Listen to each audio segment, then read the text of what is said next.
This program features live coverage of an African safari and may include animal kills and carcasses. Viewer discretion is advised. Good afternoon and welcome to Untitled Private Game Reserve. We've got a big group of white rhinos behind us. Isn't this fantastic? Look at them, all of them grazing down in the grasslands behind us. Welcome to your very own live safari from the African wilds.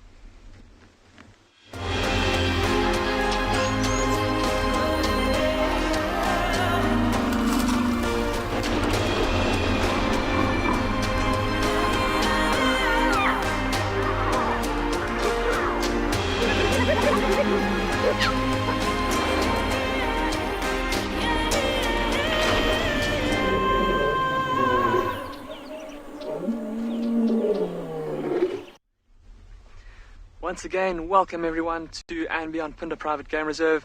My name is Damon, and behind the camera we've got Marcel this afternoon. And we've come out once again into the plains of the far south of the reserve. Once again, we're searching for that mother cheetah with her two little cubs.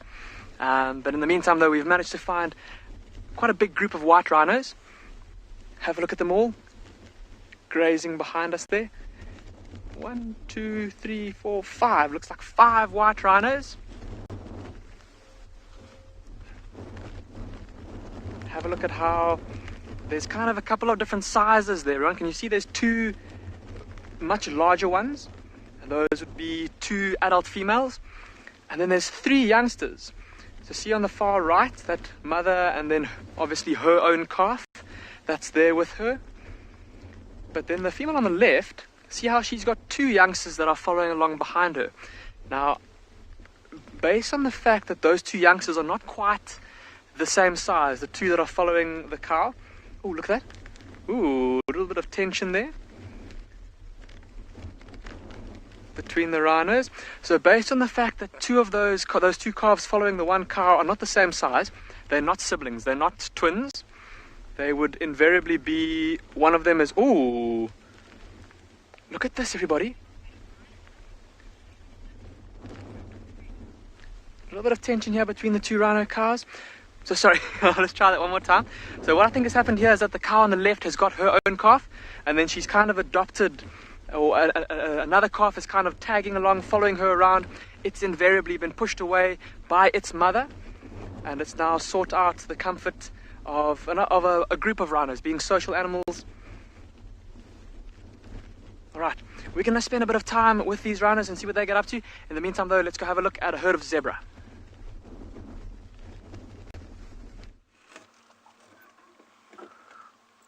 Good afternoon and welcome live to Djuma Private Game Reserve in the Sabi Sands. Hello everybody, it is a very nice 29 degrees Celsius. My name is Steve FAULCONBRIDGE, joined by Niels on camera. We are very excited to have you with us. Please, if you have questions, comments, send them through to us on #WildEarth or throw them in on the YouTube chat stream. If there are any kids out there, please get your folks to send through any questions to kidsquestions@wildearth.tv. Now, we've got a little herd of zebras here that's slowly sauntering down to the water to drink. They're taking it very, very slowly. I think they can smell that the lions were nearby last night. I'm just going to edge up slowly up ahead here, see if we can go and get them closer to the water's edge. Now, let's move up there, because they were in the open for us nicely a moment ago. And obviously now they've all gone down to the water. So let's just pop our nose down there, see if we can get them having a little drink. It is a lovely afternoon. It'll be a good afternoon to check watering holes. Elephants, buffalo, zebra will all be coming down to have a drink. Shem, hello Safarians, let's ride, she says. Well, we're very excited to have you on board. We're here at Vuyatela watering hole, and the zebras are hiding behind the wall there. So let's just see if we can poke our nose around the corner here and get them drinking.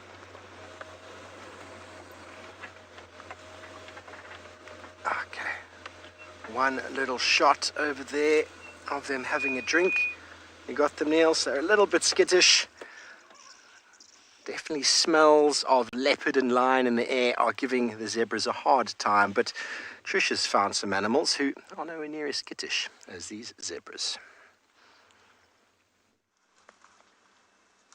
Good afternoon, everyone. Steve is absolutely right. All of the animals will be looking for some water, and these wonderful elephants have actually come from a water source, a dam nearby. And now they're all getting a bit of a snack.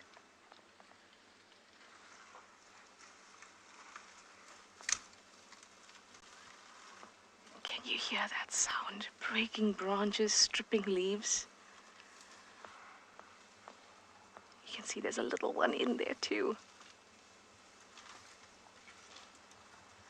Still trying to use its trunk properly.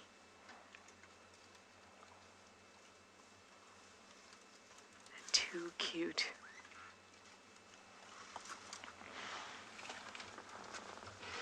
What an awesome start to today's safari. My name is TRISHALA and I've got BK on camera this afternoon. Quite a warm afternoon indeed. 29 degrees Celsius, 85 degrees Fahrenheit, and that's exactly why they will all be looking for a spot of water, a spot of shade to cool down.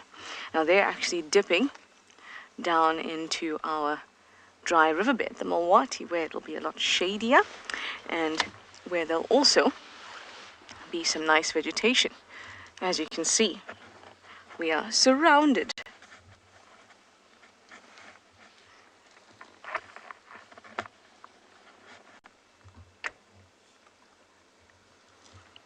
Look at that. Can you see what the elephant is doing? It's pulling off the grass, and then they kind of hit it against themselves to get the sand off, and then they eat it. Awesome. Hi, Lauren. You're 5 years old, and you'd like to know how much does a baby elephant weigh? Well, could you believe that when a baby elephant is born, it weighs much more than you and I, Lauren? It weighs about 100 kgs. Between 80 to 120 kgs when it's born. That is a lot. And a fully grown male can be up to 6 tons. A fully grown female, about 4 tons. Tons mean thousands. That's 4,000 kgs and 6,000 kgs.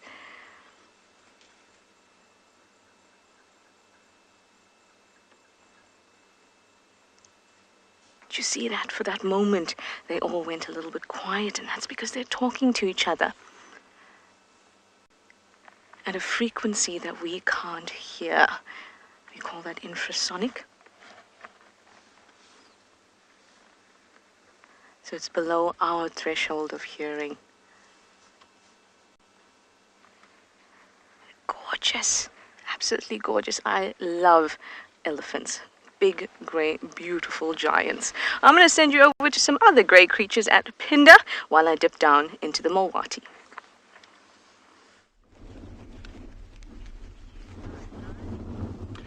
Welcome back, everyone. We're still with our big group of rhinos and just talking about the communication between elephants with Trish over at Djuma. It was pretty clear that communication that those two white rhino cows gave each other. The one was obviously very kind of unimpressed by having that other cow so close to her. But see how now they've kind of spread out a little bit and now they're peacefully grazing. And look at how the two parties have kind of separated a little bit. The one cow with her little one on the far left, and then the other cow with her own calf, and then that satellite calf over to the right. See how they've all got their heads down, busy feeding. Those ears rotating all over the place, busy listening very carefully. And I'm sure you can hear the wind blowing in the background. It's incredibly windy here. And so these rhinos are having to really strain their hearing to be able to hear what's going on around them, listening out for sounds of other rhinos or potential dangers. Just super awesome. And I think these rhinos are going to carry on heading down this hillside in search of some more grazing.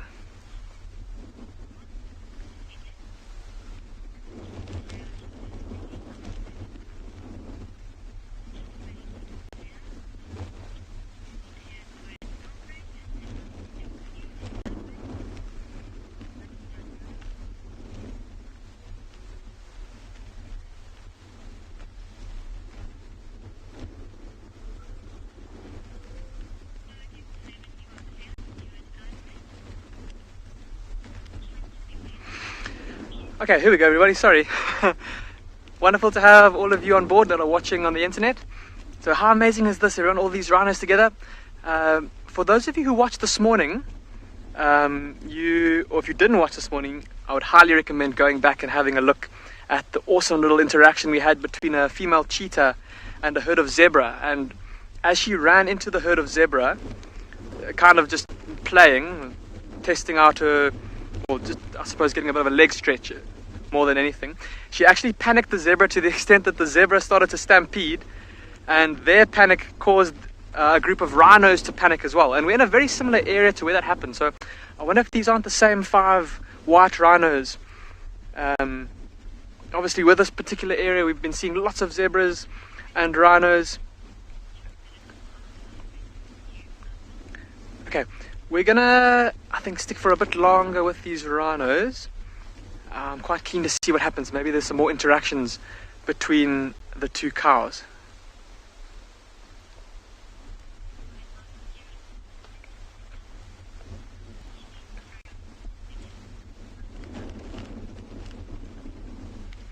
Look at how the 2 groups are kind of separating now. That one particularly grumpy cow .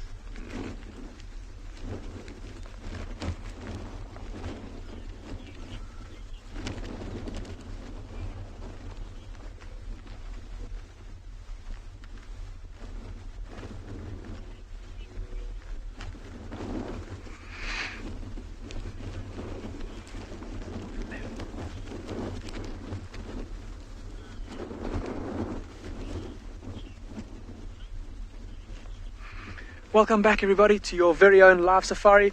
We are still with this group of rhino here at Anby on Pinda, and we're just watching the little bits of interactions going on between the 2 cows and even between the youngsters. And remember earlier I mentioned that with this wind these rhinos are going to be straining their ears to listen out for any sounds around them. Of course, with those ears being so big and their eyes being so small, their hearing is one of the senses that they really depend on. And so the wind often makes them a little bit nervous.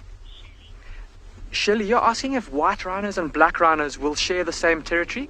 And Shirley, because they feed on different things and they don't compete for mates, obviously, because they're 2 different species, they will share territory.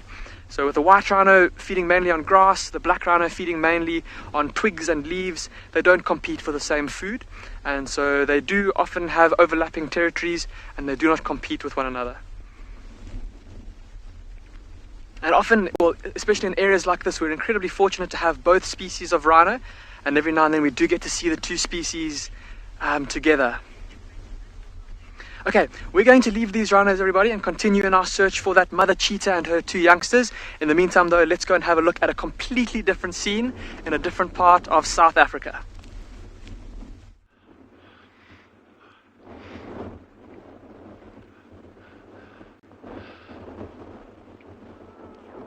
Good afternoon, everyone, from I'm not even going to joke here. This is a cold Kalahari at Tswalu. And Jean-Ray on camera, and my name's Dylan, for those of you who haven't met us yet. It is brilliant having you all with us, even in these cold conditions, and I hope you're all, wherever you may be in the world, that you tucked up, snug as a bug in a rug somewhere, and it's great having you along. So as you can see, look at that cold front moving in, that massive cold front that's been coming in. This is pushed up right from the South Atlantic, right across the interior of South Africa, and it's hit us properly as of last night. Our temperatures went down to about -3, -4 this morning, with even colder temperatures forecast for tomorrow morning. We're going to go down to about between -7, -8 in the early hours of the morning. Well, that's going to be between 6 o'clock and 7 o'clock. By 8 o'clock it should still be -3 tomorrow. So that's pretty chilly by our standards. But it's just absolutely beautiful.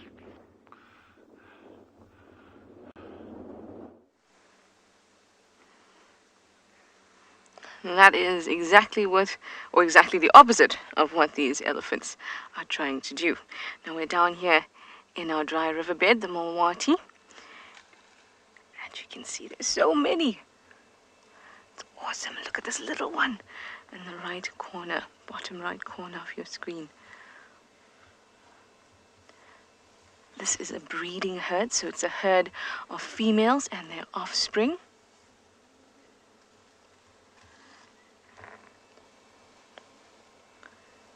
So the little ones have lots of similarly aged friends to play with. And that's very important for the development of all mammals.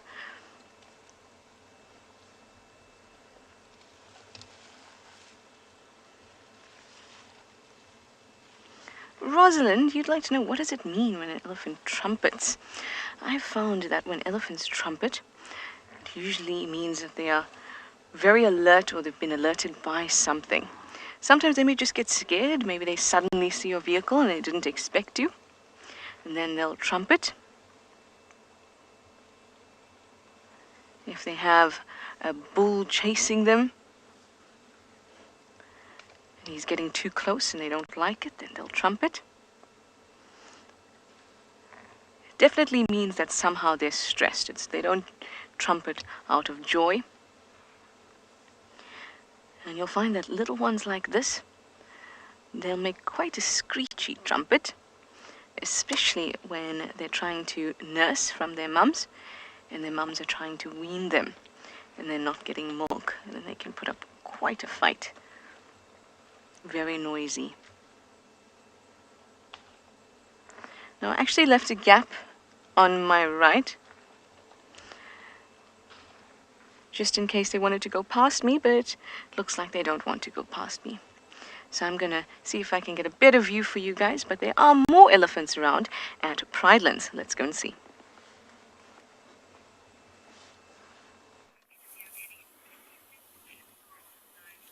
So this is quite a good view of an elephant, very, very close to us.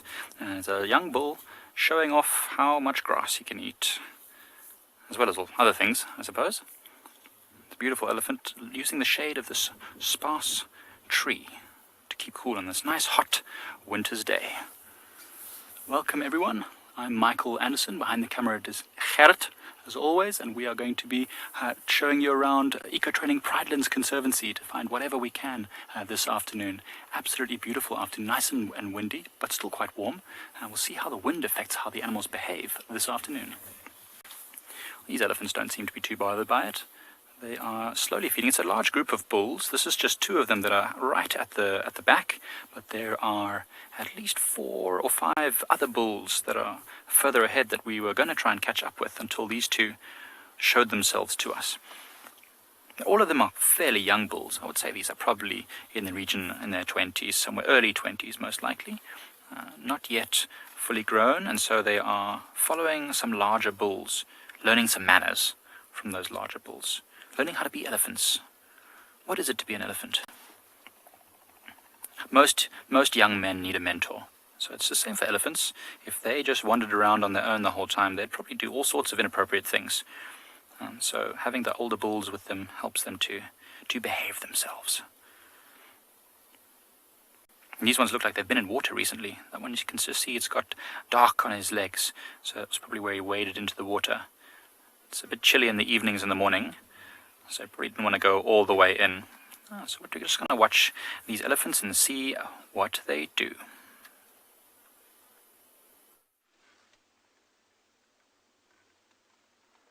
Oh, thanks, Mike. It is wonderful spending hours on end with elephants.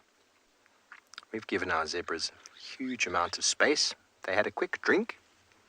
And you're back live with us at Djuma, everybody. And this is Sabi Sanson, this little dazzle of zebras. It's the collective name for a group of zebras, everybody, if you've never heard it before. Dazzling in the fact that the stripes are meant to help them blend into each other. There's almost an optical illusion created by those stripes, which you might not notice when they're in small groups. But when a baby stands next to mum, legs are the same length, body the same height from the ground, and those stripes blend the animal in, so it almost fades away. And the larger those groups are, the more dazzling that effect becomes. And it's kind of designed as a means of defense being lost in the crowd as you were. But those massive groups of zebra we've seen in the migration, and those massive big herds up there, hundreds of thousands of animals, they're all broken down into small family units of a stallion with his ladies. And then the ladies have their offspring. It looks like they've gone just behind the hill. We've given them, just give it a little bit more space here. You got him, Niels? There we go, on the left. Dove, how big can a zebra get? I think the heaviest a male zebra can get is about 350 kilograms, which is pretty big, pretty heavy.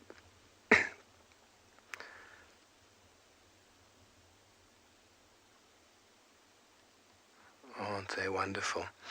They're moving very slowly. They're moving away from the water slowly. They move to the water slowly in that sort of point-style fashion that animals will do, that people do in the army. You walk with one person in the front. That's the most dangerous place.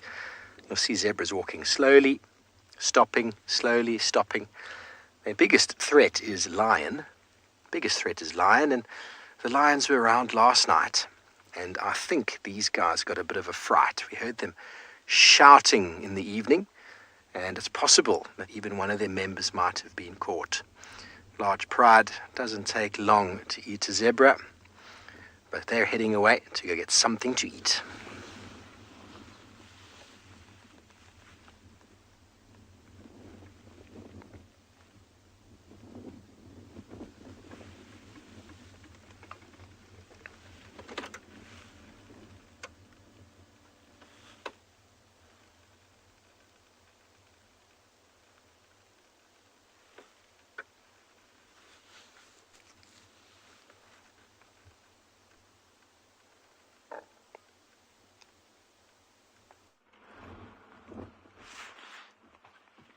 So we've just got this little herd of springbuck that are hunkering down.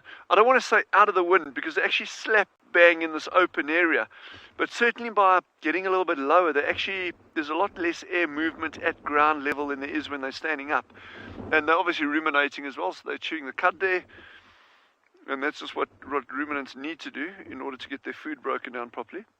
But they do definitely get benefit by being lower down in terms of average wind speed.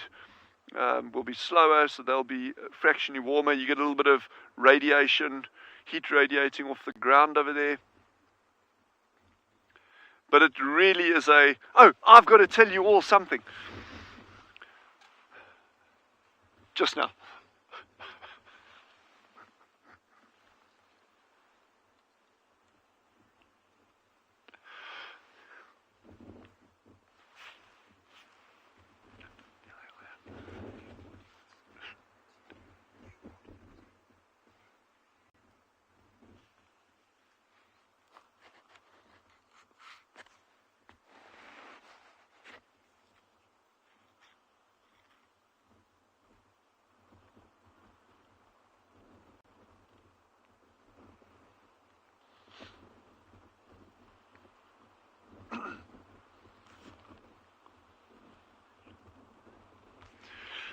So what we had earlier was really incredible. For the past couple of weeks, I've been searching all over for African wildcat.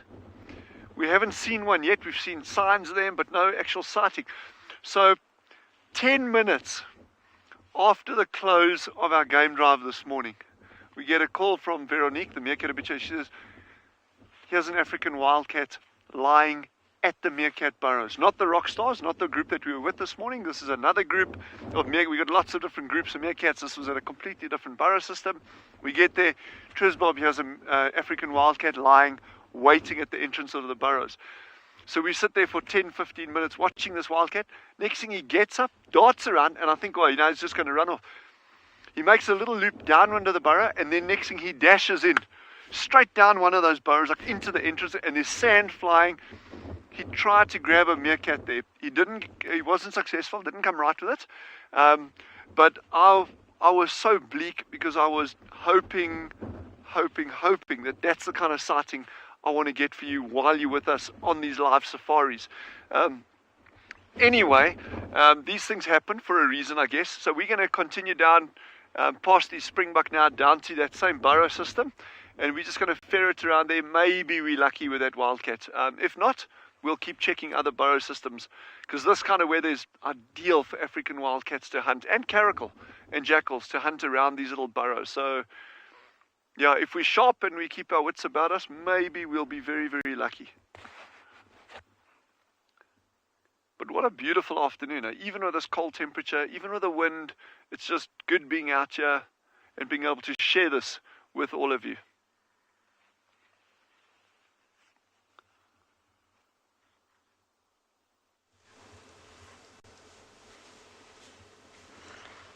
Look at this. Magnificent. She's definitely one of the larger females in the herd. Herds are led by matriarchs, which are generally the oldest and most experienced females in the herd,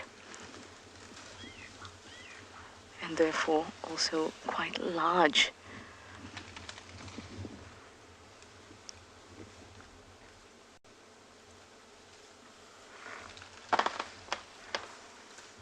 Wow, did you hear that? When an elephant is hungry, you definitely don't want to get in the way.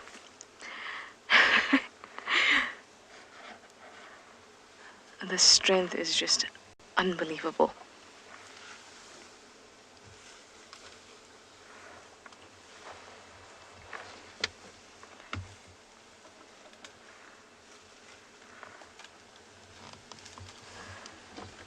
Look at all the way there. Hi, Joshua. You're 4 years old. Thank you so much for asking your question. You'd like to know, why do elephants have trunks? Well, the trunk is a really important and very useful limb or appendage.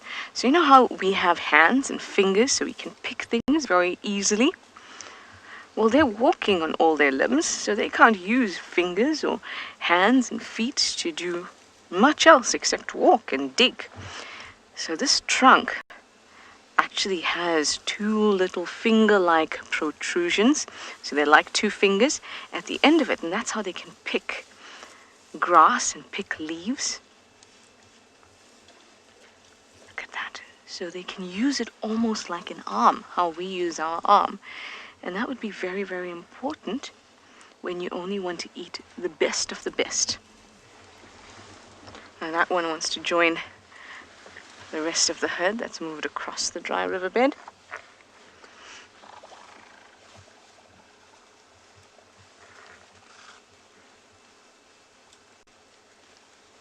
I love spending time with elephants. They're very, very peaceful. And when they're not upset with you and they're very comfortable with you, I think that's a nice compliment. If they were upset with us, you'd see some very typical behavior. You'd see their tails kind of lifting up and very straight and rigid. They would come towards us, they'd lift up their heads and make themselves appear very big. They'd push out their ears, again, to intimidate us and make themselves look very large. And they'd shake their big heads at us. And you can see that they're doing none of that, so they're very comfortable with our presence.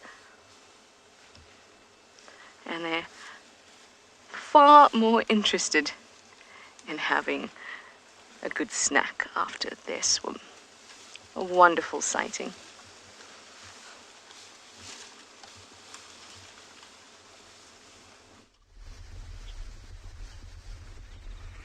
Welcome back, everybody. So we've been driving through these open grasslands trying to find any sign of this female cheetah and her two cubs.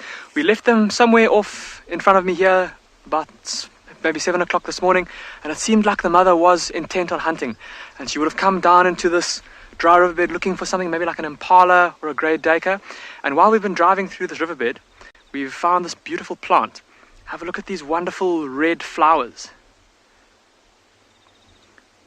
Now, some of you, especially if you're South African, may be quite familiar with this flower. It's called a Cape honeysuckle. And It's quite a common plant around the eastern parts of South Africa. And have a look at these beautiful long red flowers. And in these flowers, there's, pardon me, a little bit of nectar that the flower produces in here. And just the shape of this flower, look at how it's kind of recurved, almost like a banana. And it's perfectly shaped to match the bill of a sunbird. And that is one of the main pollinators of this Cape honeysuckle. So the little sunbirds will be attracted by the nectar. They'll land on the branch and then they'll stick their bill into the flower to feed on the nectar. And when they do that, they'll have their forehead pressed up against these little parts of the plant here. And they'll gather the pollen onto their forehead, fly to the next little bush, and then pollinate it.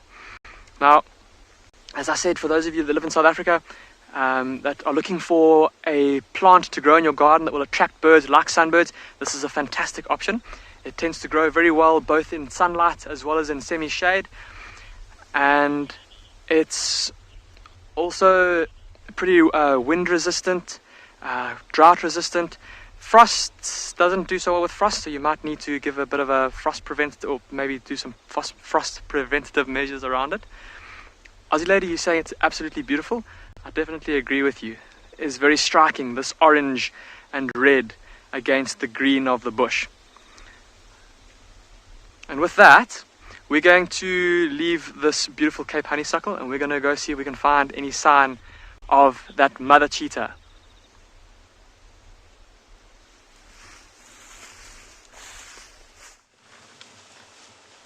Now this little one is quite interested in us. You'll find that the youngsters are much more interested in us than the older, more experienced elephants are, and that's because they're very curious.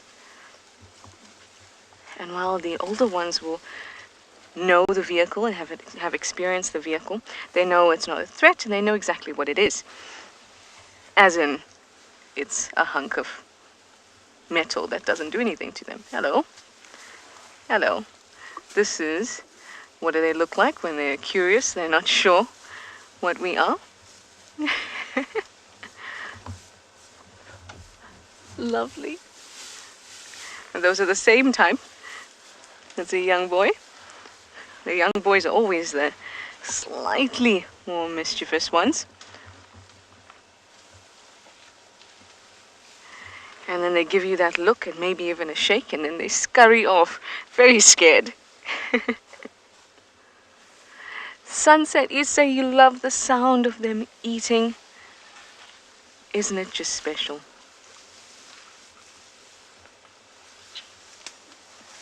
There's the big girl. Hello, girl. I think this is the matriarch. She's quite old. And there you saw that head shake. She's just letting us know that I see you.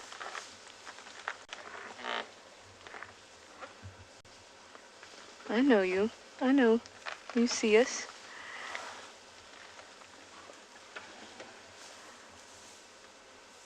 She is magnificent.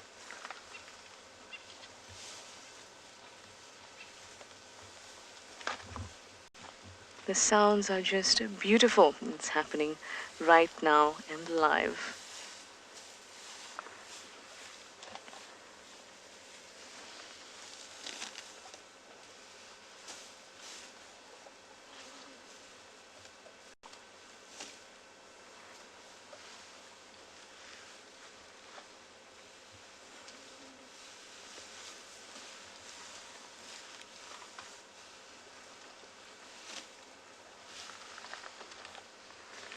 Gorgeous.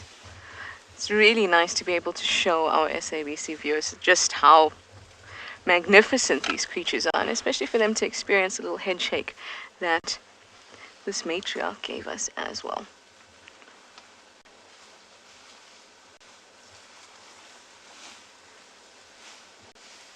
Listen to them as they walk through. Oh, love it.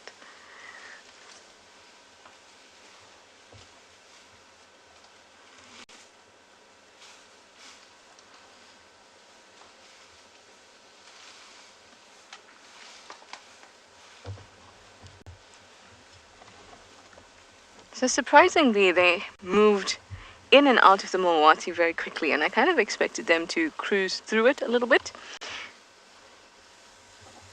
But instead they went right over to the other side.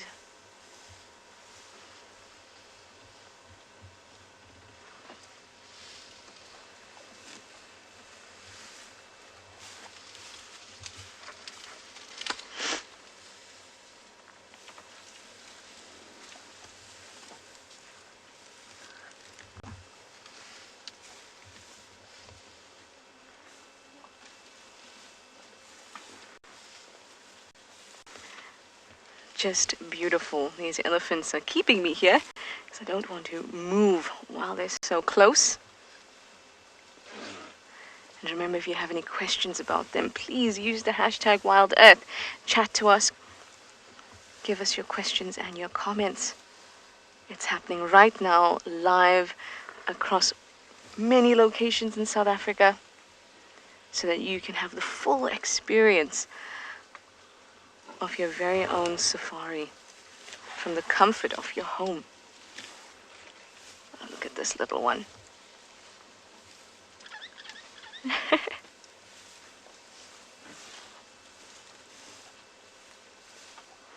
Donna, you'd like to know what makes the loudest sound in the bush.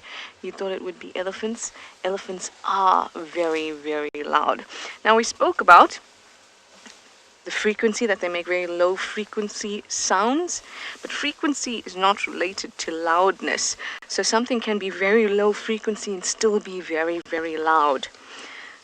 Like whale song can be very low frequency, but they can be extremely loud. The same thing for elephants, just that we can't hear that frequency. When they do want to shout, even though the frequency will be low, you can still hear it very loudly and for a long distance. Lions are also very, very loud when they roar.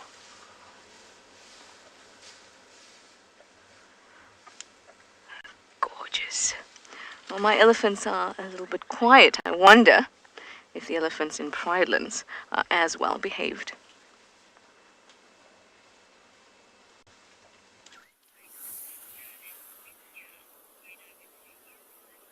Our elephants are also pretty quiet and very, very calm. All these bulls seem to have worked out their grievances. They don't seem to be fighting with each other anymore. Earlier on there was a lot of tussling. They seem to have calmed right down. In fact, we were parked on the road, quite far from them, watching them come towards us, and then one elephant wanted to actually use the road, and before we had a chance to move, he just slid on next to us, moved a little sicklebush branch that was in his way, and just calmly walked straight past. So these ones are really calm and easy. You can see there's a little bit of dust fluttering in the air, so they're also dust bathing a little bit, getting some of the dust on their body. Some of the dust, especially that which is in the shade, might be nice and cool. So I throw it behind their ears. Oh, look at that, a big head shake. One of the other elephants came a bit too close. Didn't like that. Yeah, so they throw this cool dust behind their ears and all over their body, and it's often quite nice for them. Then they can go and scratch. And this one is showing us exactly how they clean off the little bits of dirt from the grass as they pluck it out the ground. Watch this. It'll use its trunk, to wrap a piece of grass or a branch. Great. Yeah, go for the branch. Strip off all the branches, all the leaves, stuff it in its mouth. Oh, had enough of that one. Time to move on. It's amazing, all these elephants just walking straight along the road. It's much easier for them to walk on the road. There's no spiky thorns and branches. It's much, much easier. Sometimes vehicles in the way, as we were, but they didn't seem to mind too much. So calmly just moving on. These ones were at our waterhole earlier today. It's really nice to have all the elephants nearby to where we and our students are all the time. It's a really good opportunity for us to teach. You know, often these animals are so far away, but these ones come right up to us. And as you can see, very, very calm. So quite nice to have them around.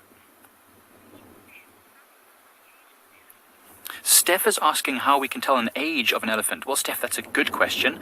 So once they get large, when they get over their 40 years old sort of size, they become really huge and massive. Their tusks widen, their head gets very broad, their shoulders get a lot of weight. When they... Oh, this one's got a funny limp. Do you see that? See, I know this elephant. We're not sure what happened to him, whether it happened at birth or something else happened, but it's got one leg that doesn't seem to flex very well. It seems to be doing just fine, but look how it walks. You see that? It sort of walks with one leg a bit shorter. But anyway, it's easier to age young elephants because when they are, maybe I'm trying to follow these elephants just a little bit. When they are younger, maybe about 1 year old, they can fit under the mother's belly. At about 2 years old, they can no longer fit under the belly, but they don't have tusks yet. And generally at about 3 years old, you'll find little short tusks now starting to poke out. And then from there it gets a bit harder. Around about 15 or so, they'll get moved out of the herd. It's not so easy once they reach that age. Well, while we try and follow these elephants a little bit, we're going to send you over to Ngala.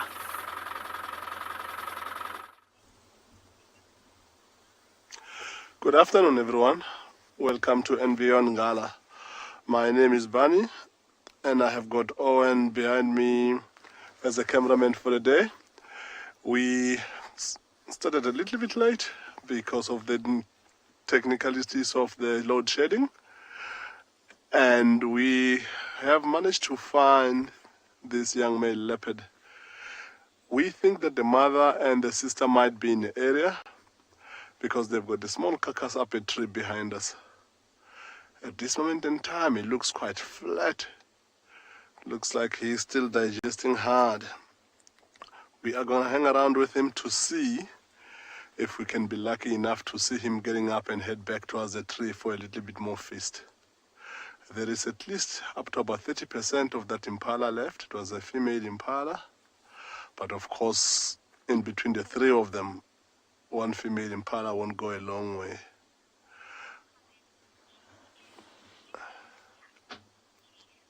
GN, yeah, a cat for a change, eh? Doing what cats do best, sleeping and doing absolutely nothing for the time being. But of course it was a hot day during the day today, and it's starting to cool off now. So we'll see how long it's going to take him before he decides to go get a little bit more out of that carcass. So we're going to stick around with this leopard and send you to Damon in the grass.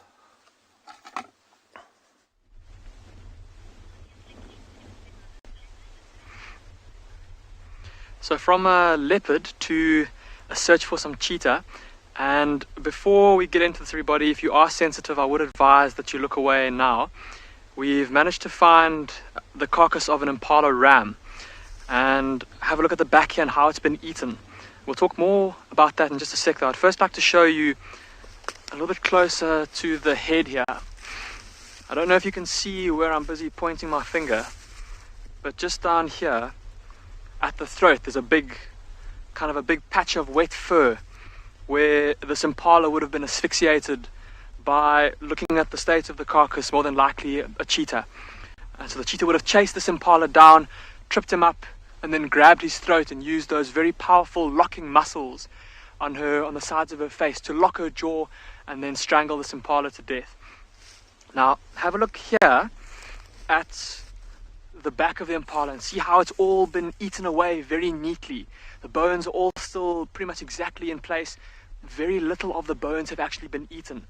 And looking at the back here, both sides of the rump have also been fed on. And this is very typical behavior of how a cheetah will feed. So more than likely what would have happened is that if it is this mother cheetah that we're looking for with her two cubs, she would have grabbed a hold of the throat, killed it. She would have then kind of stood and panted for a bit, called to her youngsters. They would have come running, and they would have started to feed on the rump of the impala, the most nutritious part of this carcass first. And from there they would have worked their way along the back, the big back muscles down here, and then onto the shoulders of this impala. And illegal, you say it looks like I've made a kill. Illegal, I could not have done this. Like, to have been able to run an impala down like this would have required a lot of speed and a lot of strength, certainly more than I'm capable of. Can actually see a vulture now flying in from a distance. I wonder if it might fly over here a little bit later and spot this carcass, maybe come down and feed. But yeah, so it's quite a bit of meat. I think you'll agree. Look at how much meat has been eaten off of this carcass. So I don't think that it's just one cheetah that's done this. I've got a good feeling that it might be the mother cheetah with her 2 youngsters that we're looking for. And I don't think they would have gone too far from here. They would have had full bellies and they would have kind of waddled off. The sun's been quite intense today. Maybe gone to go lie in the shade of a bush not far from here. And so hopefully this is a good sign for us. We'll be able to actually find these cheetah in just a little bit. Look at how the flies have already started to gather around this impala. All these big blue bottle flies. All right, we're gonna go see if we can find these cheetah now for you. Hopefully, when you come back, we'll have them for you.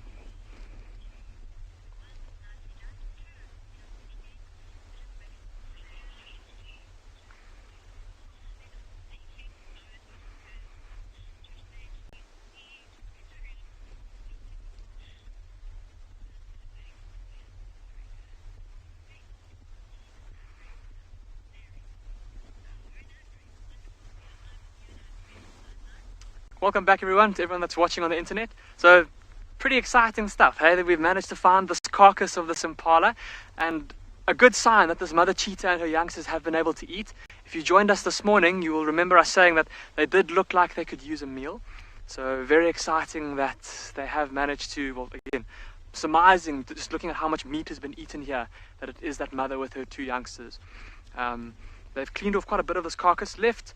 So I mean, there's still a bit of the shoulder in the front here. There's the neck of the impala, and then some of the meat kind of around the diaphragm and even the internal organs. So lots of food here still for the vultures, as well as scavengers like jackals, hyenas. If a lion comes through here as well, it'll probably also come and feed.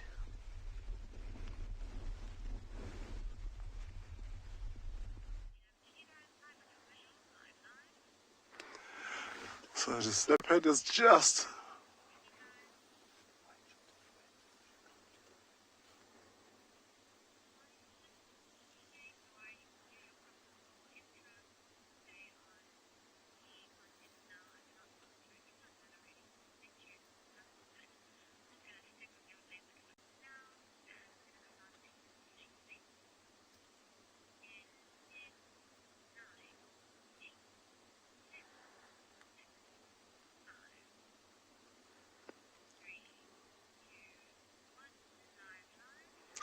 so this young male here has been rolling over, looks like he's feeling a little bit uncomfortable with his full belly in this long grass. And we've every now and again seen how much panting he's doing. And his ears are twitching hardly. It looks like there might be some flies that are bothering him. But the more of that happens, with flies bothering him, it might make him want to change the position completely. So he is around 15 months old, already same size, not slightly bigger than the mother. And lately we've noticed that the mother herself, if she's not with them or on the carcass, she starts putting him and his sisters in 2 separate places. So because of the carcass, we think that the sister and the mother might be here, but right now we only see him. So it will be interesting to see how long it's gonna take, because they've got one thing that they all need to get to, which is that carcass behind us. So right now, his shady spot looks like it's a perfect place for him to be on. And he's just panting hard, taking deep breath every now and again. And good, there goes the ears again. There are some big flies that are bothering him here, but not only him, ourselves as well, that would possibly lead into him getting up. There's a little bit of breeze coming, which will help him a bit to get those flies away. And we're hoping hard for him to get up. So while we wait a little bit more with him to see what he's gonna do, we're gonna send you to Brindless to go see the elephants.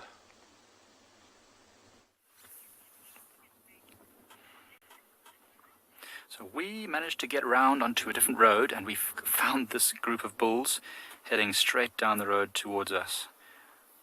What a pack. This is the boys are back in town. This is all the young bulls, eh? Strutting their stuff and showing off to the world. It's nice to see that our Our elephant who's got the short leg, he seems to be giving as good as he gets, which is great. He's right at the back of the pack, obviously, because he can't keep up so well. But he was tussling with them, having fun with them. It was good. It's good to see that he's not taking it lying down. See them at the back there. Watch, watch. He pushes and he shoves with the best of them. It's great to see. The dynamics in elephant groups are always very interesting to watch. And, you know, as even male elephants, you know, we always see the mothers are very caring of the sisters and the youngsters, but even males, they form a bond. You know, these young bulls will probably spend a lot of their life together. So, you know, it's a bond that does grow. And it'll be wonderful to watch how that one with the shorter leg develops over time. Here's another young bull coming to investigate us. Hey there, chap. You are very cool. Still covered in mud from when he was at the waterhole earlier. That's so awesome. It never fails to fill me with awe when I see these animals so up close. Cindy says it was a wonderful parade. It was a wonderful parade. You know, they were just walking down. You know, when you see those movies or whatever, or series, when they show the whole crew like walking together slow-mo, it was kind of like that. It's like our crew. Oh, that one's missing a tusk. So yeah, it's amazing to watch. This group is always around. They always come together to the waterhole. They might split up for a time or two, but they always come back together. I wonder how many. I didn't really count. It was about 7 or 8 of them. Maybe 7. We'll call them the Magnificent 7 if there's 7 of them. Champions. This one here has got very, very white tusks. Obviously looking after his dental hygiene. You know, the teeth are so important to the elephant. You see all those dry sticks that they're eating. That is not good for their teeth. And I'm sure that you've probably heard that elephants only have 7 sets of teeth their whole life. I think it's 7, maybe 6. 7, I think. And if they damage those teeth prematurely, that means they won't live as long as they could if they lived somewhere like the Okavango Delta, which is full of nice soft green reeds to feed on, or even in East Africa where they follow the rainfall and eat the softest grass. So if they eat too many of these dry sticks during the winter, it's not good for them. And I want them to live to ripe old ages. And then they've headed off into the sunset, or rather into the horizon. Right, well, what we're going to do is, whilst we watch these elephants move off behind us, we're going to send you over to a giraffe, peering over the trees. Welcome back live to Djuma, everybody, where we found a beautiful male giraffe doing what they do best, staring at the camera. Eyelashes that everybody, most ladies, are very envious of. Natural eyelashes. You might ask, how on earth do you know it's a male? For those of you who are new to these sort of things, giraffe have got ossicones on the head, those sort of horn-like appendages, and the males have got very thick ossicones on the top and a little bit of a bald patch, whereas the females' ossicones are quite narrow and quite thin. The males actually use them for fighting. So that long neck, the evolution of these animals is to stand side by side. The males swing that long neck using their head as a hammer, and the more ossifications on the skull and the thicker set that the ossicones are, the more power behind the hammer there is. And it's one of the sort of evolutionary suggestions as to why a giraffe got long necks. But they are so, so pretty. Okay, well, we're going to stay here for a few moments longer with our wonderful giraffe and send you over to some other well-patterned animals.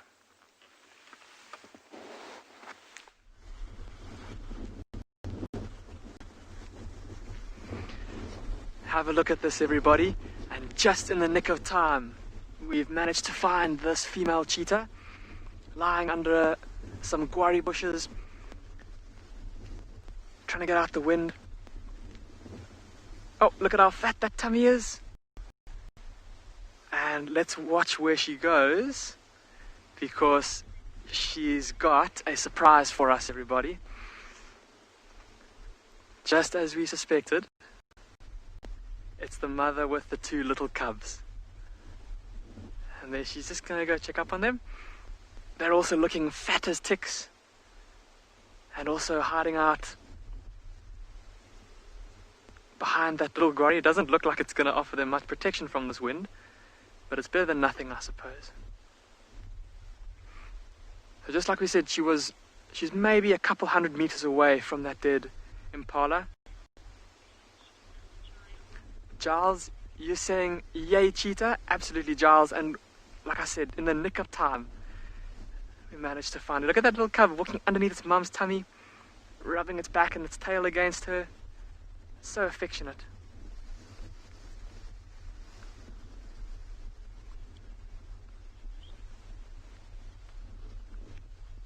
And I think now this mother cheetah is going to want to get her little ones quite far away from that carcass. They've eaten their fill.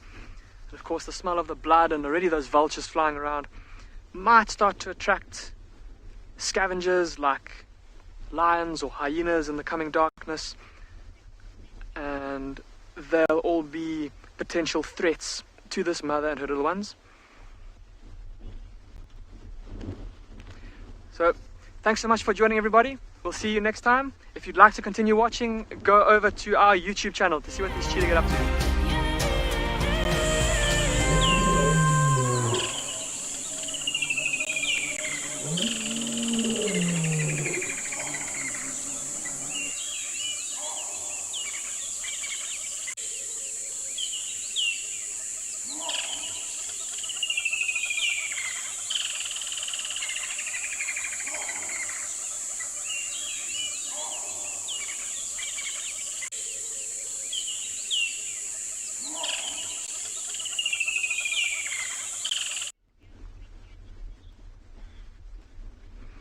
Welcome back, everybody. If you're watching on the internet, how exciting is this that we've been able to catch up with this mother cheetah and her youngsters yet again.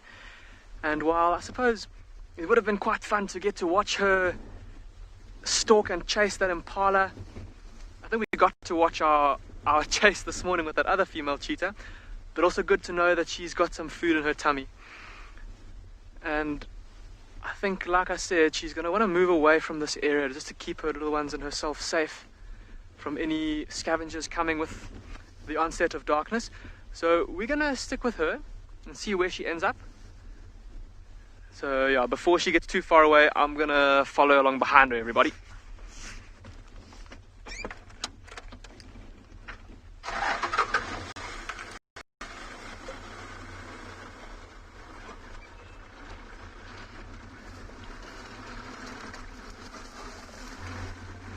There they go, down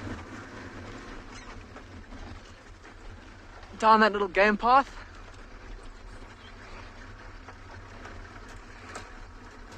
So once again, please hold on tight while we're driving off-road. There could be aardvark burrows that the vehicle might fall into. So she'll be looking for a nice, once again, a nice open patch. There's a couple of open, kind of flat soil surfaces. I wonder if she's not maybe going to go look for one of those little spots to rest on for the night. But while we try and catch up with her, let's go and have a look at a giraffe. Thanks, Damon, and welcome back, everybody, to Tswalu Kalahari Game Reserve in the Sabi Sands, where we found a second giraffe. This one a little bit bigger than the other one. He's having a thorough cleaning session right now, staring at us, being very hospitable to those oxpeckers. Wonderful to see. I've been looking around to see what oxpeckers we've seen, and we've only seen some red-billed. Oh, it's very exciting when you do find the yellow-billed oxpeckers.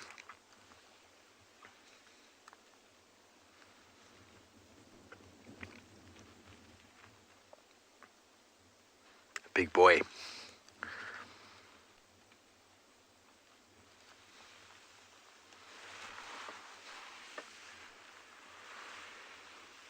So everybody, welcome back to Djuma, and if you didn't meet me before, my name is Steve and joined by Niels on camera, and always excited to have all of you viewers with us. As you know, the questions and comments can come through on #WildEarth, or put them in on the YouTube chat stream or Twitch if that is your preferred medium. This afternoon, I'm just doing a little bit of a bumble around, having a look at some of the roads I haven't looked at. I came in this morning, I found we tracked the lions to the south. It's possible they didn't go very far, so it'll be worth following up on the southern boundary a bit later on. He's very interested in something, isn't he? See how white they are behind the ears, everybody? We often talk about follow me signs in animals, and not many people really realize that the giraffe have got them as well, on the back of the head.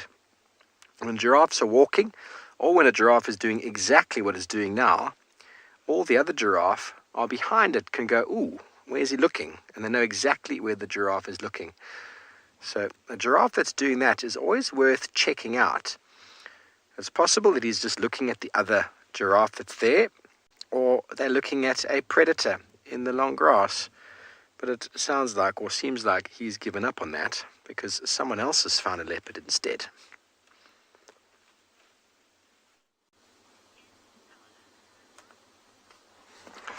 This boy has got hungry too quickly while he was lying in the shade panting, which is a great thing. He's now just climbed a tree, and you can see most of the carcass has been eaten, but at the moment he's just trying to pluck the fur off from the skin there to get to the flesh. And he's doing that to just avoid having a fur ball, because if he swallows too much of the fur, it might get stuck in the throat, which we'll all be witnesses that will be irritating. What amazes me about this cat, as it tries to take that fur off, is his balance. Look at how small the branches are that he's leaning on.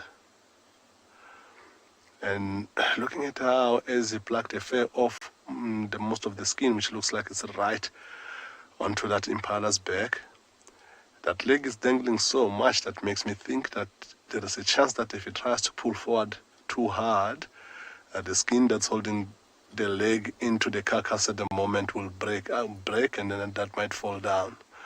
Which for him it will be a small loss, but if there was a hyena in the area, which I think there might be, I just haven't seen any, that will be a delicacy for the hyena. So if there is a hyena close by and that hits the ground, in a matter of seconds, that hyena will be right there. So it looks like he's having to work a little bit hard. See that again, they're spitting the fur off. Looks like he has to work a little bit hard to actually be able to get onto the flesh itself. So what would have happened is that when he was feeding, they were feeding mostly on the hindquarters of this impala. They've just opened it up from the stomach and dug in from the front. And then there's a skin at the back, on the back, and at the back of the impala, all of it is still left. And now, because of the way the carcass has been hosted, it has been bundled up, and a lot of skin is on the top, and the flesh is at the bottom. And looking at how well this impala has been hosted here, again a little bit of fur ball spitting out, he definitely didn't host this carcass himself. He's not that experienced as yet. If this was his work, looking at the actual tree itself and the main stem as to how many branches are there, he would have struggled a little bit. But this looks like is the mother's doing, because she is a very highly experienced female, and the way this carcass has been balanced up there in those branches, chances of falling is there, but it's very little. However, you know what youngsters do. He might feel a little bit energetic and try to pick it up, which might result into a disaster. See how much movement there is onto those legs as he pulls that skin higher up.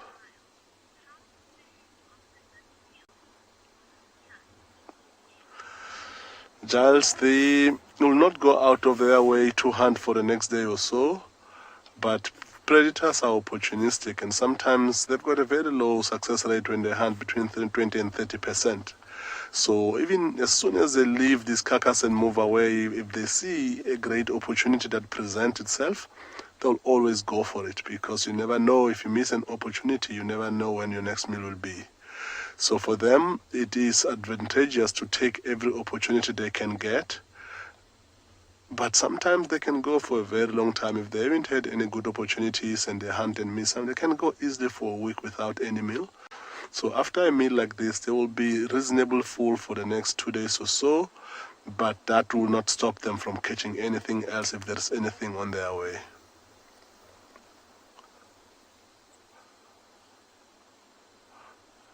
Look at him, you can see he's young and he's got the energy for it.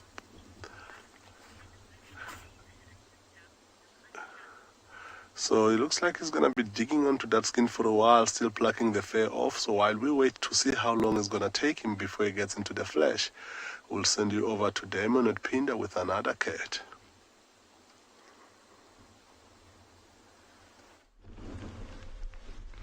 Welcome back, everyone. We're trying to keep up with this mother cheetah and her little ones. Oh dear, look at this little cub on the left. It seems to have lost. I'm wondering if it knows where Mom is. Mom is off to the right and its sibling is behind it. I don't think it noticed that. Okay, it did. It's all good. Oh, I thought the cub was going to get lost. Oh, and look at the rhinos in the background, everybody. Look just above the cub. There's some white rhinos that might come to, or they might come to investigate. How fantastic would that be? The wind is blowing straight from us towards them. And I've seen it happen before where white rhinos have smelt a cheetah and they've actually come to investigate them. Now, obviously a cheetah is going to be no threat to a rhino, but maybe just a bit of curiosity being piqued in the rhinos by the smell of the cheetah. Wouldn't that be just fantastic if those rhinos came to investigate these cheetah? Have a look at this little cub though in the meantime. Sitting out here in the open. Look how the wind is blowing through that ruff of fur on its back.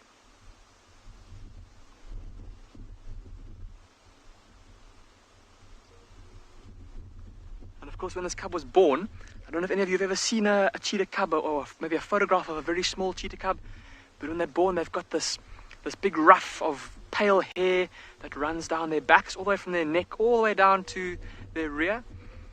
And just imagine how well that pale ruff of fur would help to camouflage them in long grass, make them less conspicuous, keep them safe from predators. And these cubs now at the age where they've lost most of that ruff, they've still got the bit of that scruff, that kind of longer hair around the scruff of their neck. Oh, listen, Shame, did you hear that? That very high-pitched calling. The one little sibling hasn't realized where its sibling has gone. Calling out for it, hasn't realized that it's sitting just on the other side of this clump of grass. Very high-pitched, almost like a bird-like chirp.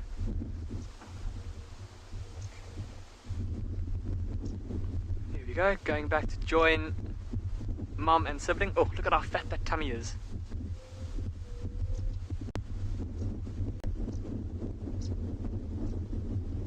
There's a little African pipit flying above its head right now. Calling. Shame, probably had its own resting place disturbed by these cheetah.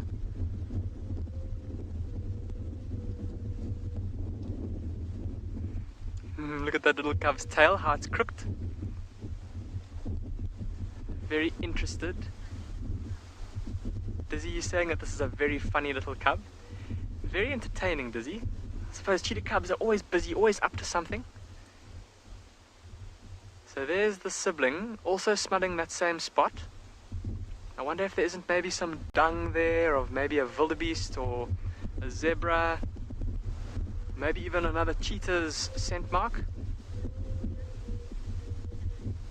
Okay, let's try for another view of these cheetah. Now that they've settled down on the other side of this grassy glade, we'll try and get around the other side to get a nice view of them. In the meantime though, let's go see what Dylan is up to.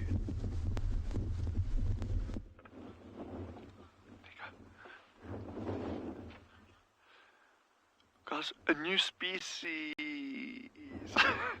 We have a unicorn. A real live unicorn. Look at that. What a winner. So we've actually been following this oryx for about 400 meters. And he just kept on giving us the slip every single time we got near to him. So we caught him there by an absolute hair's breadth. What a winner that was. Jeez, I was like, as we stopped there and he just started going behind the bushes, I was like, no, don't do this. So I'm really, really glad we got that. It has been a very quiet afternoon out here. no surprises. Even Veronique, we bumped into her earlier, saying she's hardly seen an animal. The meerkats, the rock stars, they down their burrows already. So it's just this biting cold that's just forcing animals out of the wind and that. So my plan, and it's a really dodgy plan I think, but we're just moving into the wind. And the reason why I want us to do that is that if animals are sheltering from the wind, they're going to be on the northern side of these bushes, which will be a little bit sheltered and in the sun and out of the wind. Anyway, I'm still trying to find a wildcat. We went past that burrow where we saw it. That sighting this morning was mind-blowing, and I just wish you could have seen it. So yes. Anyway, on that note, let me actually try to find some animal that's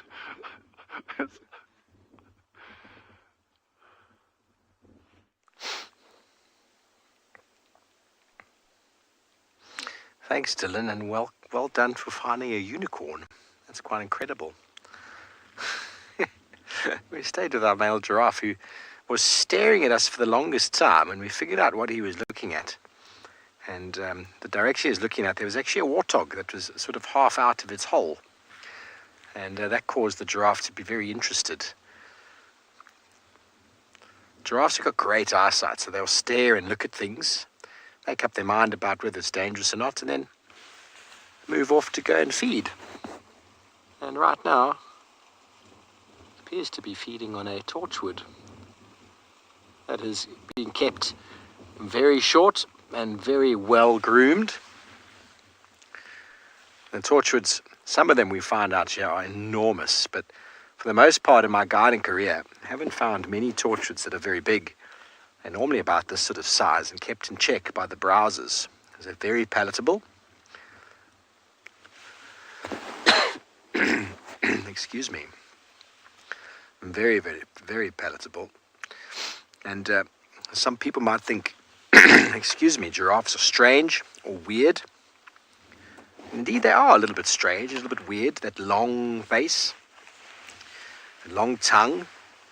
Now, that long face enables it to get its lips right in there, as far in as it possibly can. And then that tongue is enormous. Prehensile tongue, prehensile lips, means it's able to use them both almost like fingers, plucking at those leaves. And the eyes set quite far back on the head, because you can see some of those thorns. Those thorns are lethal. I walked into a bush this morning to do a little bit of a hide in the bush segment. I nearly poked my eye out. That was just with a little stick. But these thorns are lethal. They're designed to protect the plant.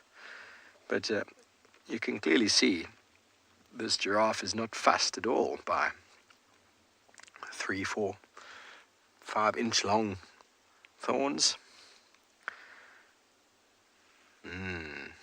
And the eyelashes that all the ladies are very envious of help to keep branches out of the eyes as well. They're quite stiff, almost like a solid brush, and they keep things from poking in the eye. Imagine the health and safety regulations behind being a giraffe that didn't have eyelashes. It would probably be a little bit awkward. Anyway, we're going back over to a leopard. It sounds like Ambion Ngala is having a wonderful afternoon.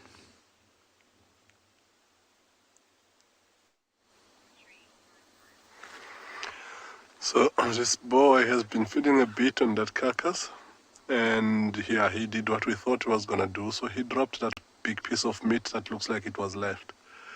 And as soon as he done that, we realized that was not actually the neck as we initially thought, that it was more the internal organs. And he's opened up in stomach content, trying hard to be careful and experienced about this, to just eat the covering out of the stomach content without getting to the contents itself. However, the one thing he's done is that stomach content has been opened up now, and immediately that happened, the amount of flies that we saw soaring down towards where he is quite great. And the thing is, with that, it means that stomach content might travel, so I wouldn't be surprised. So I think there was no hyena on the spot or on a immediate vicinity, but with that has been opened up, there is a good chance that there will be a hyena here very shortly. Look at how careful he is when he eats that, trying to avoid getting to the contents themselves. What we think might have happened, looking at that, this impala didn't have the neck and the head, and one of the legs looks like it's missing. You might find that before the mother hosted this carcass up in a tree here, possibly last night to early hours of the morning, that there might have been a commotion with the hyenas. They might have stolen a piece already, which is what might explain why they disappeared in the first place. He is being very careful. He's always looking around. Looks like he's going to go up a tree. Look at that. Ooh, okay, he missed his step. Look at how quickly and agile he is as he goes back up there. So see that he looks like he wants to try and grab from the one angle, but his balance is not great where he is right now. So he might end up having to try from the top. We saw him earlier on trying that and it didn't work, but right now that angle that is going in is a little bit awkward. It doesn't look like he's got his balance right, but it looks like he's just gonna manage.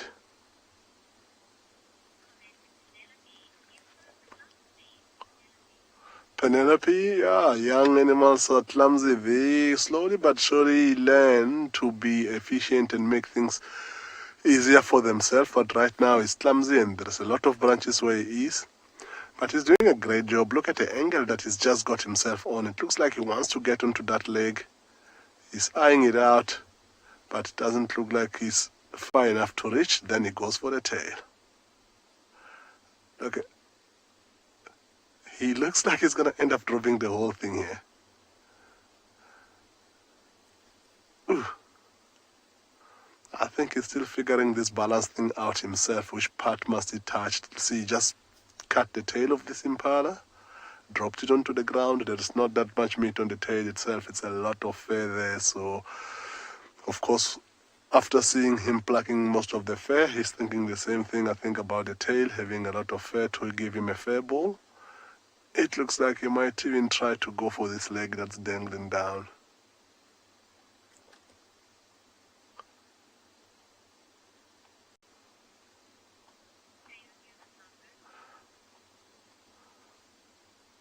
So he is trying everything he can. Look at that balance. Look at how sharp that claw is as he hooks that leg of an impala. That's when you know that these retractable claws, they stay in and you don't see them that often. But looking at something like that and you see how big and sharp that claw is looking, is actually quite scary.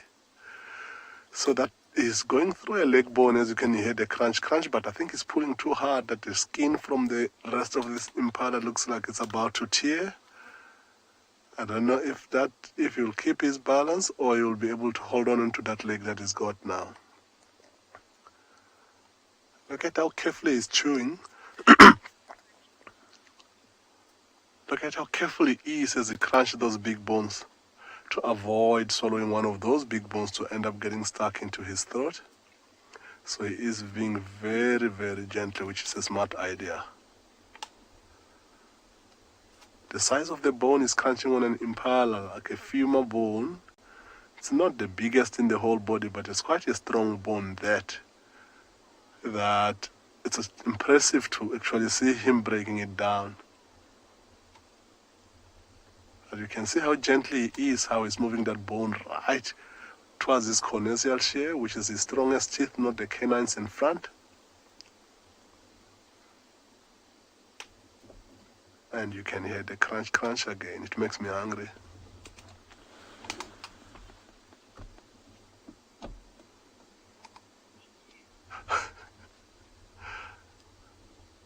Look at this, and the angle he's sitting on right now, like how he balanced himself all over that branch, and it looks like he's just so comfortable the way he's sitting.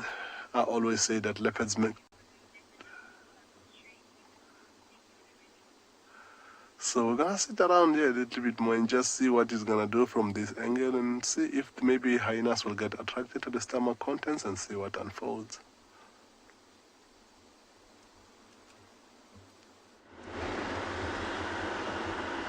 That sighting sounds amazing. Very cute, clumsy, and of course it's a leopard. What else could you ask for? I am definitely asking for a leopard this evening. And I had an owly feeling as well. Because it's so warm. Oh, Steenbokkie. Hello, cuteness. Hello, cuteness. Yes, we're looking at you.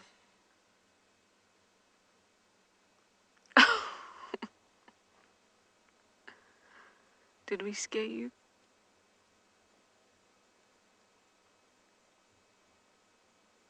It's a stare off. The Steenboks, I'm actually on Zoe's Road approaching via tele-access, and the Steenboks between here and quarantine have been so good and so relaxed. And it's been a pleasure because normally all you see of them is this I think they look quite chunky. Very small, but chunky, and I really like that. Would you just see that kind of zooming past you? Now it's well hidden from us.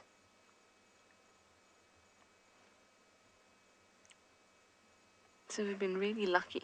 I think the closest I've ever come to a Steenbok ever in my life was on quarantine. When we drove past and the Steenbok was right there and was totally relaxed, which is awesome. Now it is hidden itself.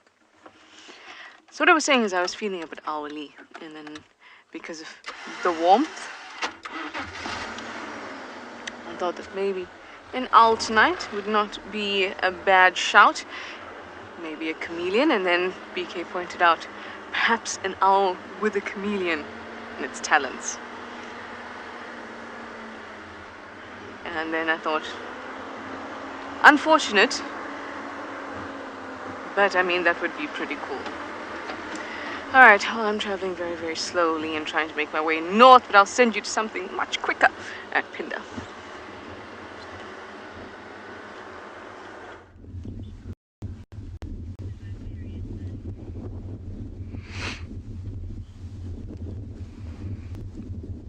Welcome back, everyone. It seems our mother cheetah has found a bit of a windbreak. Look at that big bunch of grass behind her. And look at how little the grass behind her is moving. Just shows you how effective it's currently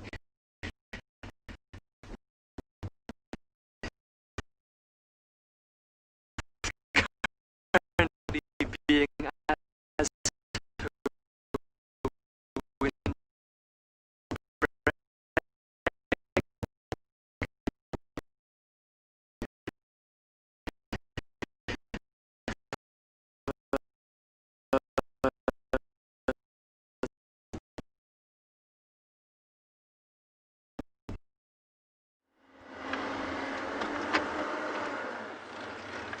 Sorry guys, back to me being pretty slow and not like the cheetah.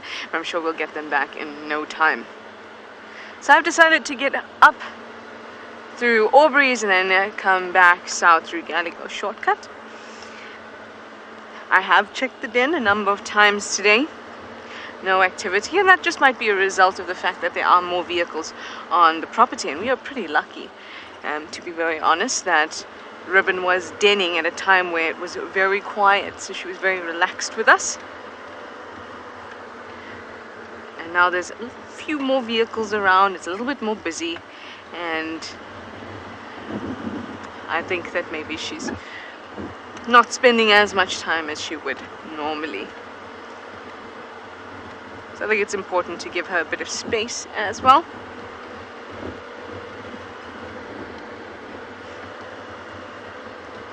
I know there might be some concern for the cubs. She doesn't visit them very often, but that's okay. Just like Corky's cub, that's okay. Cubs can go a number of days without being fed. In fact, about a week. And that's because the mums make up for that lengthy time that they're not at the den. They make up for that in an increase in nutrition of the milk, which is very interesting. So the less frequent their nursing, the more nutritious their milk will be. So I think we are all good. We just need to give them some space. Anyway, Steve has a friend for you of the feathery kind. Let's go see.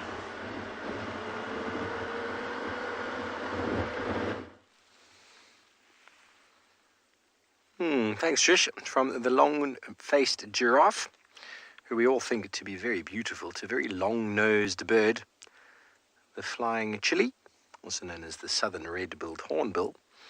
And this is actually quite a specialized feeding behavior, everybody. It's called leaf flitting, or leaf flicking, should I say, whereby the bird saves an enormous amount of energy, first of all by walking on the ground. There's no real effort in the foraging here. A little bit of walking is quite easy to do. And just turning the leaflet over. All the organic material that's accumulated from the grass, or maybe some animal droppings that's been deposited and spread out.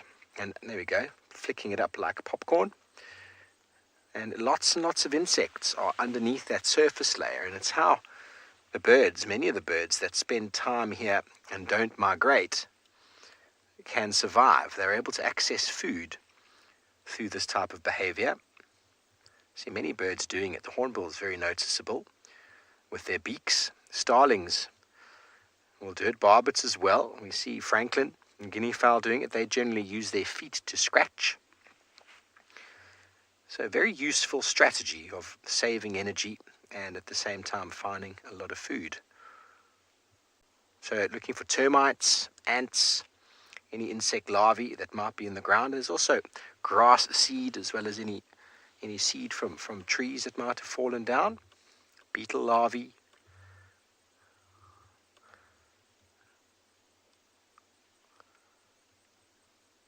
Wonderful to see. One of our very common birds. Megan, they are funny, aren't they? Especially when they do that. Hello, little fella. I love watching them run. There we go, just found another patch. Now, obviously, walking is a huge advantage. Flying, the energy required to fly all the time is enormous. And it means that your energy requirement increases. So that's why small birds that fly all the time, think of hummingbirds, for example, they have to have only highly nutrient-rich, energy-rich, sugar-like plants to keep up the sustainability of what they do. But if you walk around on the ground, like an ostrich or guinea fowl or francolin, yes, you give up your magnificent ability to fly, but you save enormous amounts of energy in walking. And life is all about energy conservation.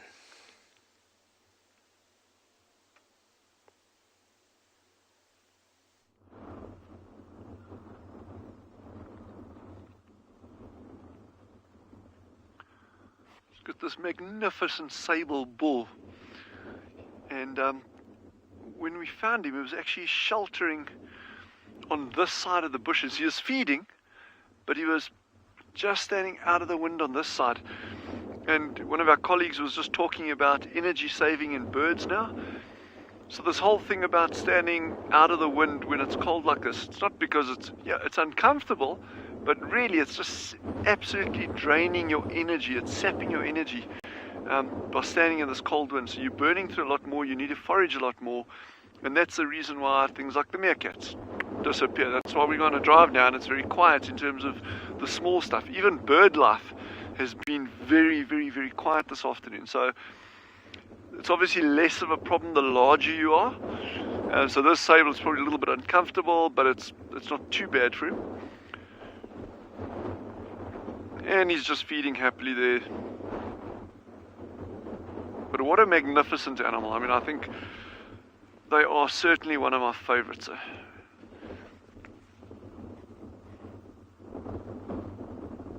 You can see how sharp those horns are.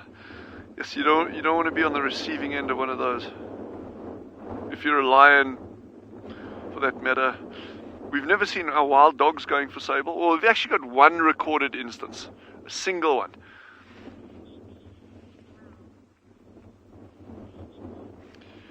HP says, wow, those horns, and absolutely those are proper weapons, though. They're not for display.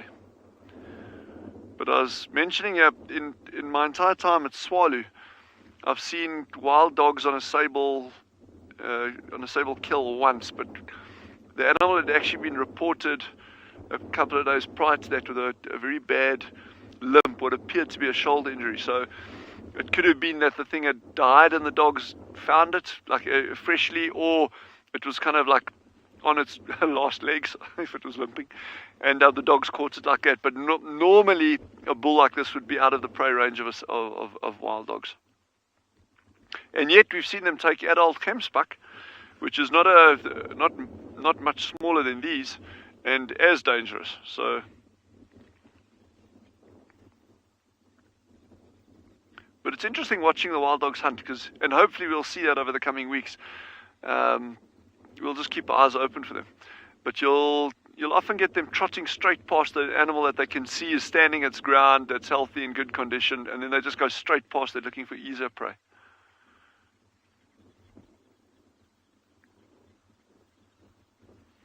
Now he's looking towards, we can actually pan over to the left. You'll see there's a beautiful weaver nest.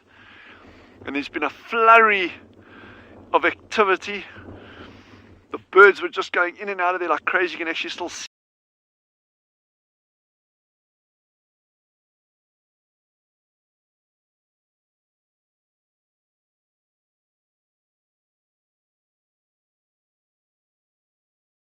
what attracted attention. While we were on him, you could actually see him starting to look in that direction.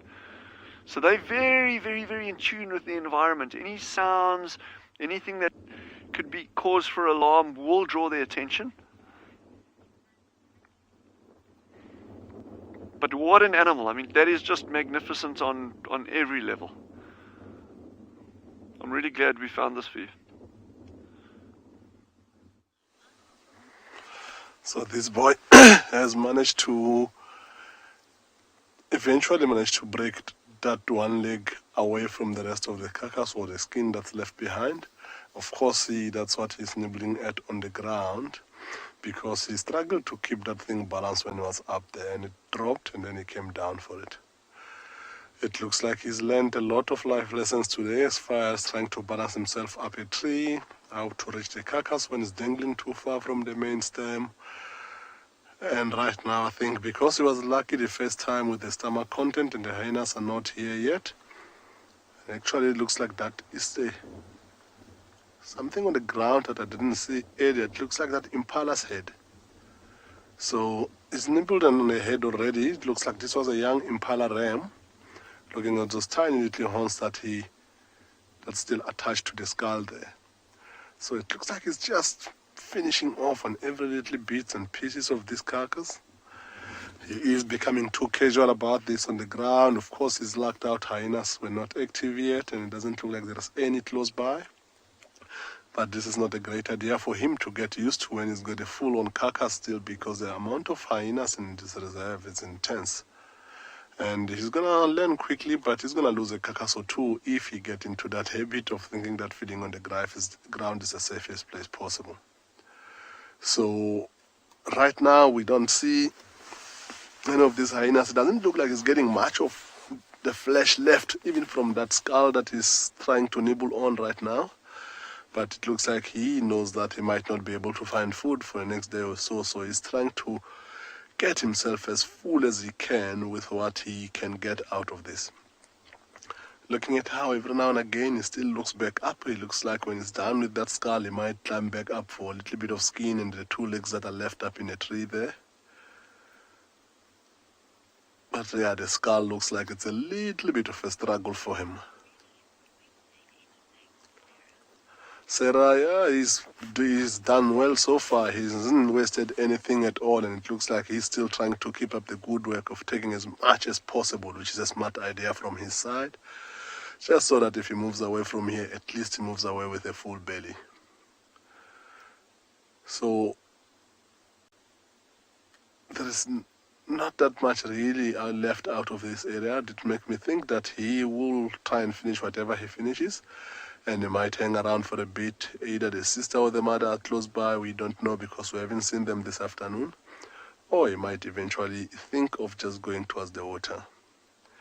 If he sticks around onto the ground now that the wind is picking up and hyenas might start smelling things from far, he might have visitors coming his way, in which case I think he's going to go up a tree right away.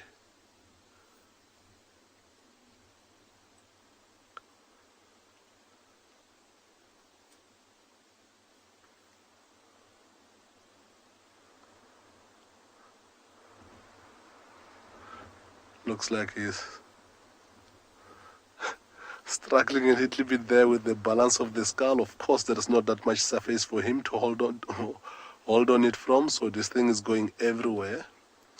But again, like I said earlier, this carcass for him, there will be a few lessons learned from him after this particular carcass walking away, and maybe next time he's going to do a better job, or he's going to try a different technique to what he's tried today. We saw him how he was struggling to get the carcass right. I was trying to break that leg open up in a tree, but he eventually got it right, so next time it's possibly going to be quicker. Now, yeah, the only thing looks like he is struggling with the balance of the skull, but he's getting there. It looks like he's digging in from the top, possibly where the horns are. It looks like he might even be trying to crunch that skull to get to the brains of this impala.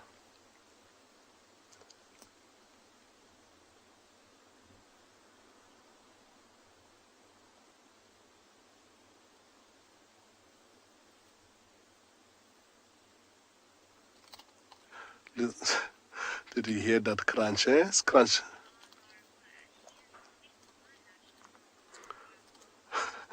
Animal eyelashes and his whiskers, both possibly quite long whiskers and eyelashes from his side, makes him look super, super beautiful. So what we'll do, we'll wait to see what he does when he finishes this. Looks like he's got a little bit of work to do still. And then we'll send you over to Steve in the meantime while we wait here to see what happens. Well, it's wonderful to have leopards eating meat. They are just such awesome animals, aren't they? So now, there's not only meat that gets eaten out in the African wilderness, there's lots of other things that eat things. And one of those things is evident right where we stand. Now, where we are is an enormous disturbance that's taken place. You can probably see around me the ground looks like there's been a bulldozer at work here. Lots of digging, lots of movement, and you'll see how soft the sand is over here. It's been turned over, very, very easy to bury your hand in, and the entire surface area here has been broken up and changed. And we might wonder what on earth has happened here. Who has done this? What have they done and why? Well, the African savanna is a dynamic system which depends on disturbance. It is actually completely unstable. It's constantly changing, going from one stable state to another, constantly changing. And one of the animals that is designed for that and has evolved in this landscape is the elephant.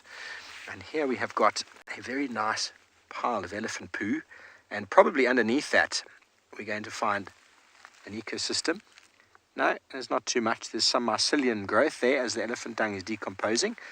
But an elephant got very busy here, probably more than one, digging and digging and digging. And essentially what they're looking for is the roots. Now, whatever tree it was that was here is gone. Almost the entire tree. I'll see if I can track it down. It shouldn't be hard to track down a tree sometimes. But if you watched this morning, we spoke about how elephants access bark and roots, and we talk about the hornbills having a specialized feeding behavior behind turning over the leaves, looking for organic material, looking for insects. Well, elephants just bulldoze their way through. They can get whatever they want, whenever they want. They don't actually do very badly when food is abundant, and they're able to access food when it's not so abundant. And one of the things they do is roots. There's enormous amounts of medicinal value in roots, enormous amounts of nutrients, and well, the elephants are able to do that. So here they've done a disturbance, and as an example, where I just buried my hand there, you saw how soft it was. Now, just over here, right next door, I can't bury. That's as deep as I can go. Whereas over here, right in the mix where the elephant has been digging, oh, that's not actually that soft, but over here, that's much softer. So what the elephant has done is turned over the ground. It's active as a plow. Whatever tree was here before, it looks like it was one of the cassias. There's a little baby growing over here. So the tree hasn't been killed. It's coppicing, which means the tree's been badly damaged. There's a few more coppices coming through there. It's been ripped up and destroyed and eaten, and devastation to the max. But what has actually happened is the disturbance. It's changed the dynamics. So whatever shade was here before has now been removed. The organic material has been turned over. The crust has been broken. Any grass seeds that land here Any tree seeds of land will have a much better chance of germinating if they don't get found by a bird or someone who tries to eat them. So it's very, very important, these dynamic patches, because here there's huge disturbance, next door not so much. So that's what makes the diversity of this area so great. Okay, so next to us here is one of the cassias. There we go, there's the cassia. So some of you are wondering if I was able to get a firm answer on the dung this morning that I pictured. Well, we found the track of the animal that we thought had the poo. We found the size, we broke it open, and I was doubtful because it was full of grass. But I looked in my wonderful book, the scatologue, and the scatologue indicates that in a jackal track, there's often grass. So, who knew? I mean, I knew jackal can survive or form as anything, but who knew they physically just munched the grass? Well, there we go. We learn every day. I felt like it was a jackal poo, but to be honest, I've never spent much time poking my nose inside jackal poo. They often run along, there's their track, and they defecate on top of something prominent, as I mentioned this morning. And that was just a random one. Maybe he got a fright and he dropped one. You know, it happens. Happens to the best of us. Okay, well, we're going to head on north here. We're going to just go have a little look at Buffelshoek Dam and send you all the way over to the west, where I believe it's still relatively cold.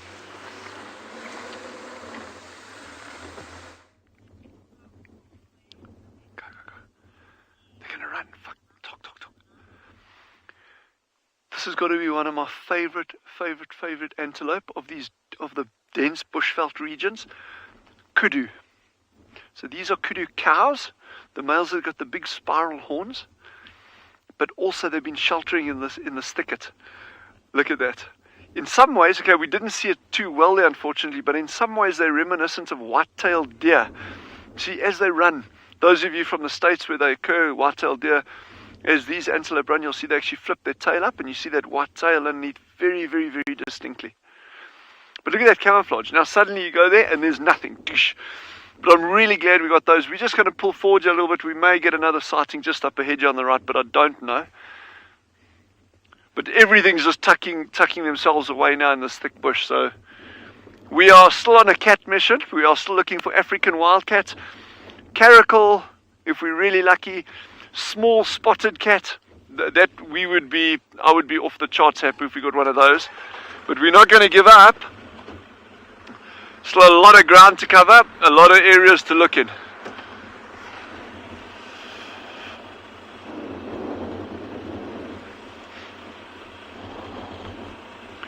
So we're just quartering this area now, and just covering it nice and carefully. That's why we're going very, very, very slowly. We're looking on the sheltered side of the bushes in the sun, out of the wind. This could have crossed you. Yeah. Oh, sounds like someone's got a leopard. We'll carry on and you head over that way.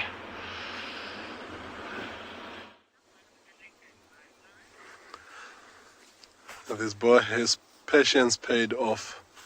He managed to eventually crack that skull, and it looks like he's managed to get to the brains. Now it looks like he's going through the nasal cavities, which is nice and soft. It's mostly cartilage, in particular because this impala was still young. And it just looks like he's on the edge of finishing up. I think for all that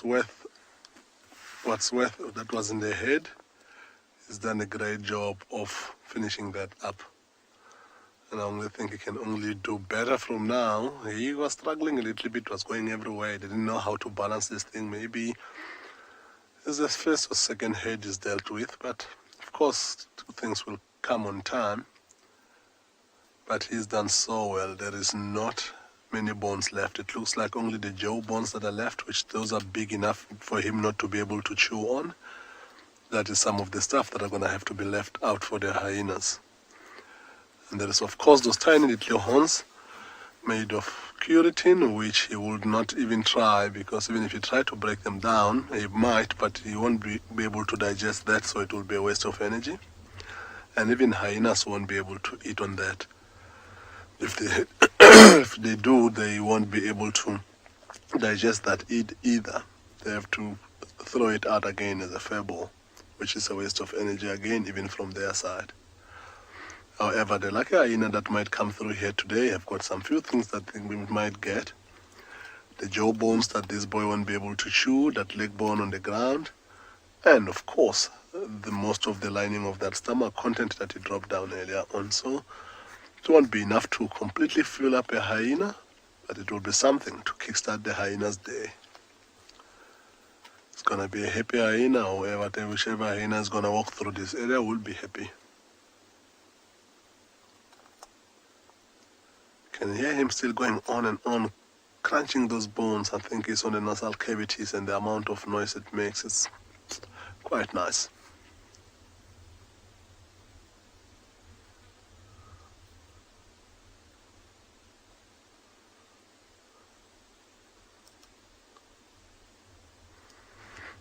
The wind just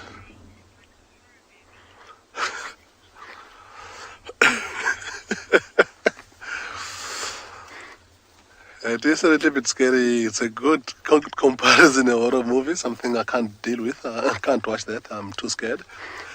But this is kind of exciting. Right now, before the wind just changed, and all we got right onto our faces was the smell of that stomach content, with the breeze that's just suddenly picked up. It's only gonna be a matter of time for the hyenas to pick up that scent and come right in. So what we're gonna do, there is not much left to see here. We're gonna leave these guys and let him carry on finishing these bits and pieces. And we're gonna head to try and see if we can find anything else for you to see this afternoon, and we hand you over to Trishala for the time being. You were seeing the tail end, pun intended, of this nyala. There's a little baby with her. I'm going to try and move forward. Baby's just crossed the road.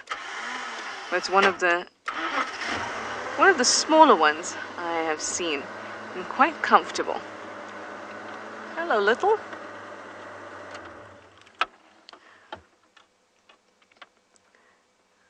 Oh, no, it's okay. Look at that behavior. A little bit scared, into the bushes where there's safety. And look at how well those markings work in this type of grass. Can you even tell that there's a little one in there? Only when it moves.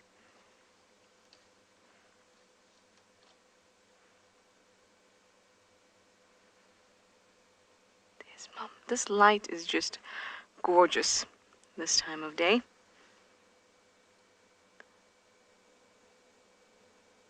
And they seem very happy. Nope.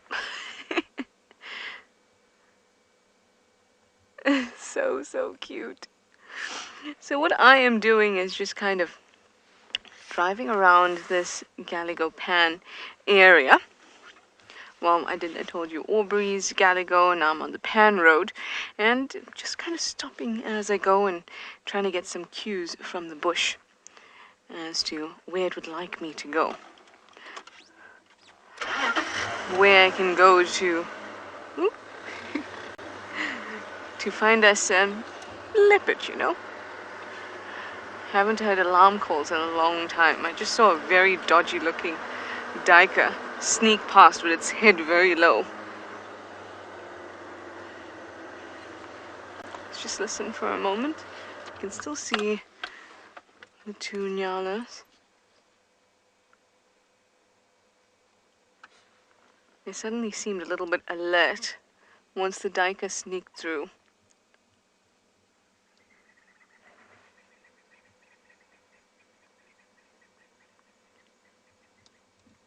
So you had the Franklins off to my right, and that's the direction that this nyala has just turned to look in. Either that, or it knows how gorgeous it looks in this light, and I thought it would give us a bit of a head turn to the camera.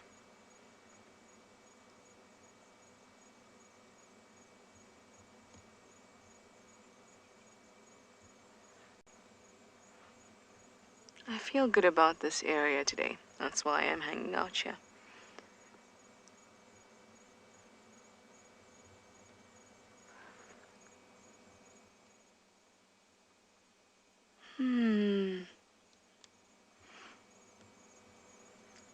Please don't worry about my quietness. I've not forgotten that you're there. I'm just trying to listen because I'm hearing faint sounds.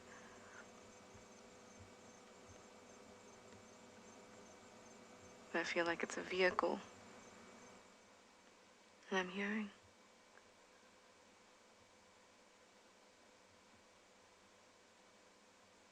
Isn't it eerily quiet?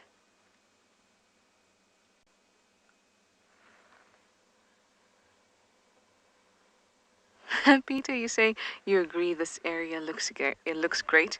It feels great too, Peter. I think this is the winner in this area. I have nothing to go on besides the fact that yes, it looks great, and I have a good feeling. Let's swing to the pan and see what's happening there.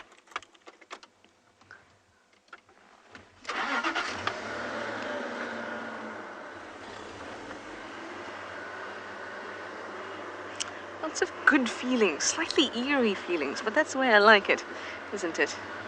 A bit creepy but cool at the same time. All right, let me send you over to Steve and see how he's feeling this evening.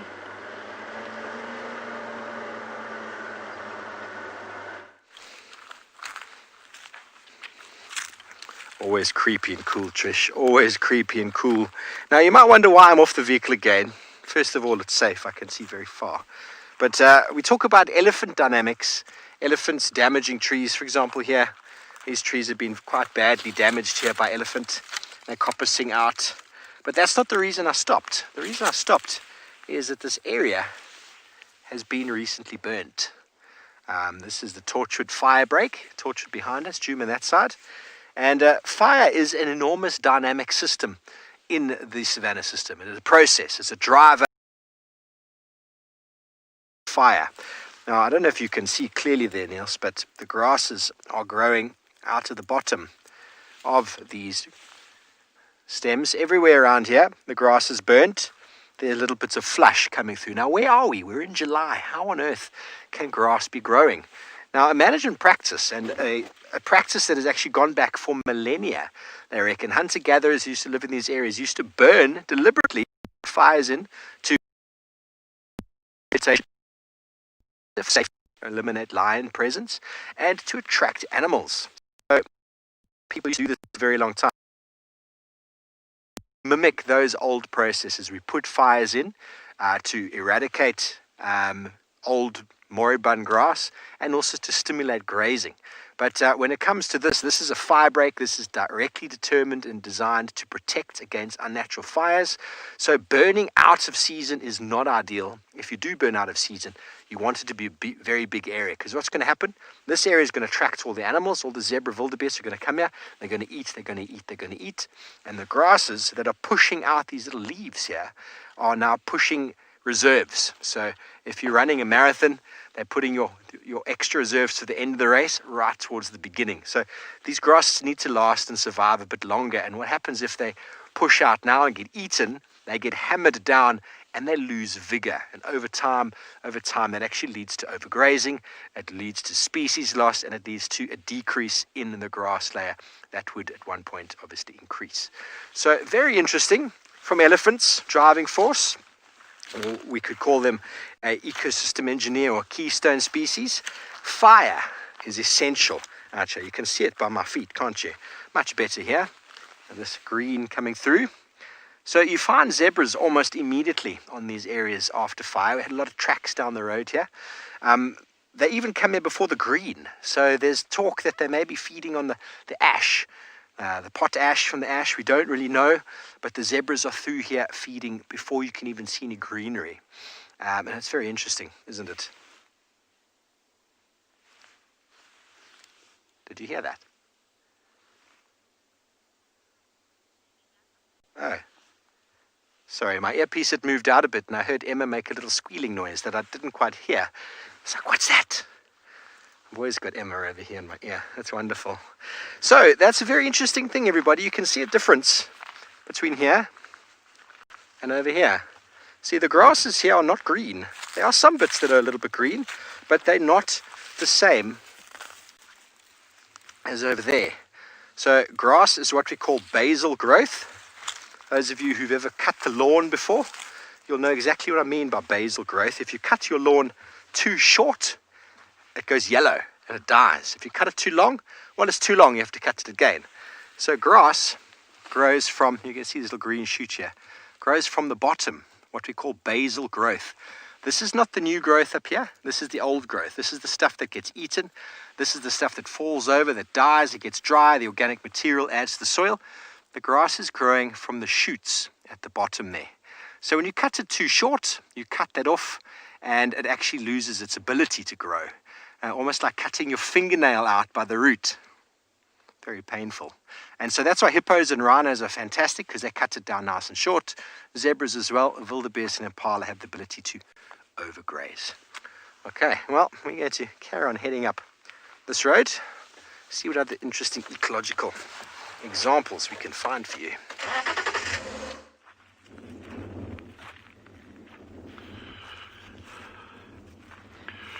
So something caught our eye, bit of a glint right at ground level, and that while we were driving along and walking in closer, it's actually the remains of a porcupine. So I'm not having a huge amount of luck finding a live porcupine for you, so I'll take what I can get. But yeah, so who knows what killed us? It's not fresh. I will actually bring some calls a little bit closer to show you, because there's actually a really nice range of them here. But it's not fresh. The actual color of the calls is faded. But I want to get a couple of different ones so I can show you the variation in these calls. That's actually what I'm looking for there. Those are the ones. I'm also trying to find ones from the tail. The tail calls are quite interesting. Anyway, I don't see those. So watch you don't step on those. So what you got here,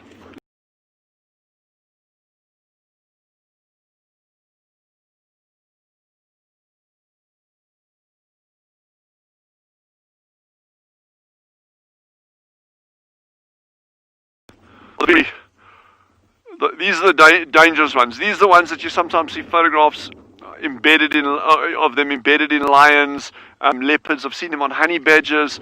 There's that crazy one doing the rounds on the internet of that meerkat impaled on porcupine calls. How that happens, I don't know, but it does apparently. Yeah, so you know, you get these short, thick ones that go underneath, and any animal that touches it, and this is still a short feeler call, they get twice this length, and anything that touches that, then the porcupine knows he's close enough and he reverses back. But that's if you really ignored every warning that the porcupine gives, because they stomp their feet and they make this beautiful rattling sound, this with the tail, these hollow calls on the tail. And if you've ignored all of that, then you really deserve to walk away with some calls embedded in you. My dog knows, she's had that twice already with porcupine, so that's quite interesting. And but I still need to find you a live porcupine. I owe you a live porcupine. Yes, there's a lot of things I still need to find. But we will continue, and we will not give up until we get these things. Sure, and no sign of the bones. I mean, you know, nothing's going to eat these calls, or very little. You might get the odd thing that will gnaw on them, but very, very little. But the actual carcass, all the meaty parts and the bones, those would have been carted off a long time ago. In fact, in many cases, even by other porcupines. No. I'm really sorry I didn't get the name there with my hearing in the mic, but the question is a really nice one, and I want to show you quickly, and I'll bring one right up to you there. The question was, Greek history has asked. Greek, thank you very much for that. The question was, do all the calls have the same pattern, or are they all different? And I'll give you a really nice example here now. If you can just bear with me for 1 second. I want to show you all these different variations on them, and I mean these are just some examples. Where's another one there? Okay. So if you look at these, we think a porcupine's black and white. Done. Okay. But I'll get it in the light there for you. Here is a quill that is snow white. Okay, there's no black on that. And then you get ones with, there's one that's pretty much half black and half white. And then you get the other ones, where are we? Like those that are kind of black and white, a nice mix of them. So very, very good question that. You can get quite a bit of variation in them. But when you're looking at the animal itself, this whole mix, one white quill or a couple of white quills will disappear into that mix, and the animal that you see is black and white. These quills are actually very, very faded. They've been yellowing in the sun for a long time, I'd guess, just judging by the color. It's kind of all this golden yellow color. But normally when you find them and they're fresh, they're beautiful black and white. These ones are actually also very brittle. They're just breaking up. But nice to see that. And like I say, just the glint on the ground is what caught our eye on that. It was something unusual. And with tracking, that's often what you look for. You just look for patterns. You look for things that are out of place. So when you're driving here, you can see nothing is glinting here, but suddenly there's a patch of something that glints. That's an obvious sign there's something going on there, and then you can go have a look at it. Yow, the temperature's dropping quickly now. Those of you, if you can join us tomorrow morning, you really must if we're out, because it's going to be entertaining if nothing else. It's going to be it's going to be really chilly, but that's fun. I've got another thing. Those of you who like eating Lindt chocolates, look at this beautiful Lindt ball I've just taken out my pocket. Do any of you know what this is? Apart from being a Lindt ball. You can do it. Take your time. Any guesses? Let me know. That's the only clue I'm giving you. Okay, there we go. I can show it to you nicely in the light.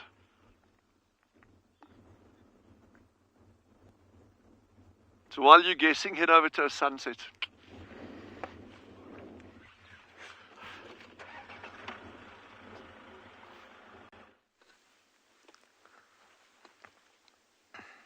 From a solid round ball to the golden orb of the sun. I just thought we'd stop for a moment, and while we're hearing some birds calling, I'm just going to keep quiet for a few moments and allow you to absorb the sounds of the wilderness.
Linda Poley says gorgeous.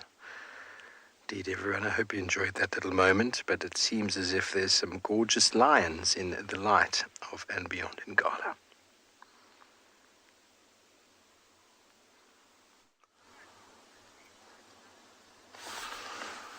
So after this morning saying we're going to check the boundary, check the boundary nicely. There was no tracks of this pride. Later on they came across because they were a little bit on the edge of their territory. Walked halfway back into the property. Trackers just got them. And we're here now, and it looks like the timing is so great. You can see this lioness is starting to yawn. Majority of the pride's heads are already up, although they looks like they moved a little bit longer into sort of midday-ish. But it does look like they're going to move somewhere again. Already looking like they want to be up and about. We don't know what it is. That sounded like they killed on the other side, but yesterday morning sounded like they were feeding on something just slightly out of our boundary into our neighbors. Of course, being on the edge of their territory, they came right back in, and it looks like they're going to head back south deep into the center of the property. It's nice and windy, and the wind is coming from the west to the east. So with this wind, either they're going to head west or they're going to head directly south, so we'll see. All of the cubs are here, including the young maid. I haven't seen the smallest cubs as yet, and also I have not seen any of the Ross males.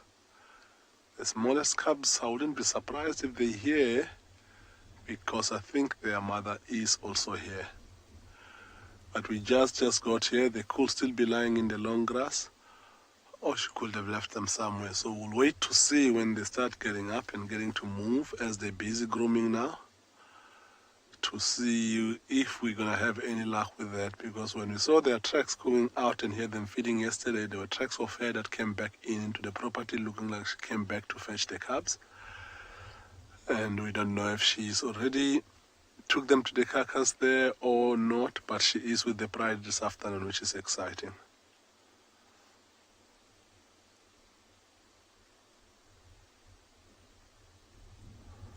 A lot of yawning and grooming all round. Monique, for sure, before they get going, they need a little bit of stretch. So lion yoga, it's a thing. Stretching like an athlete before they get going. So the more of that we see, the quicker we're possibly going to see them getting to get up and getting going. It is quite a beautiful part of the property where they are. On the way here, we didn't see many impalas or any prey species, so they might have to cover some serious ground before they find their attempted hut.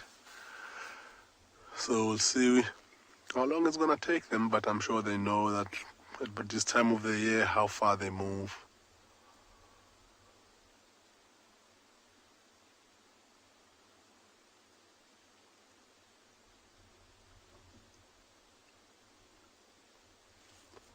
Ooh, that lioness looks like something caught her attention.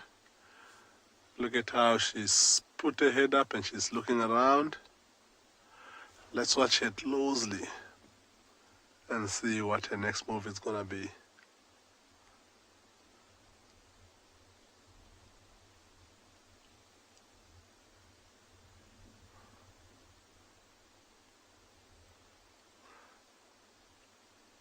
She looks like she slowly but surely lost interest, so it could have been anything really. It could be the movement of the bush that happened too quick, and she thought that something was moving there. Or she could have picked up a movement of some sort, but she realized it's not important. So we'll stick around with these lines and see what they do, and we're going to send you back to Tswalu Kalahari.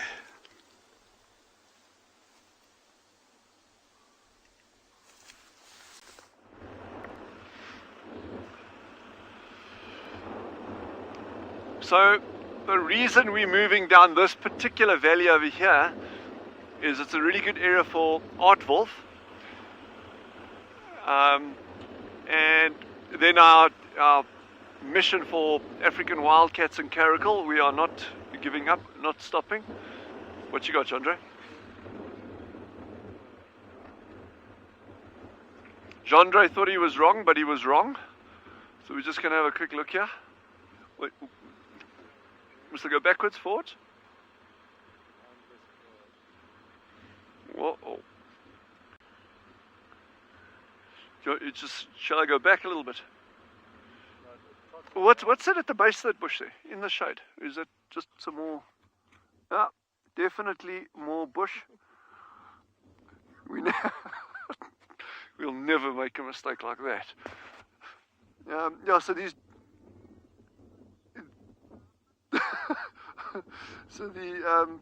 these dune crests are good to keep scanning while we, you get cheetah lying up. Although I think any cheetah in its right mind is not going to be lying up on a dune crest in this weather, that's for sure. But have we got any guesses on the ball?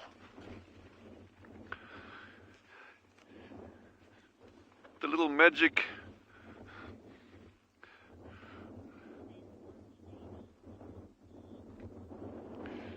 Aussie lady asks, is it a seed? It's not a seed, but good call.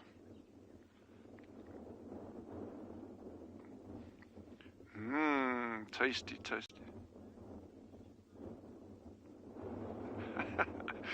Oh, Laura Moore says a petrified golf ball. Definitely not.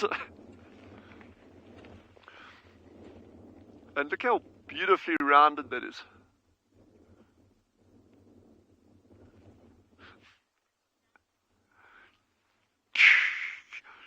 Marisha has hit the nail on the head. It is a dung beetle lava ball. Well done. This one is bone dry. There's nothing going on. We actually found it lying exposed on top of the sand on a sand dune. So this one will be completely, nothing's going to happen with this. There's not going to be any lava hatching out of this or anything. But just so nice to see that, and really, and this is still a small one. Down in where our colleagues who are working the low felt, you get really big ones. So, but it's just nice to see that. And we use it as a level to see when the Land Rover is about to capsize. We can use it as a level. You see there, now we know we're standing at an angle. You see how important it is to have these things on your vehicles at all times. but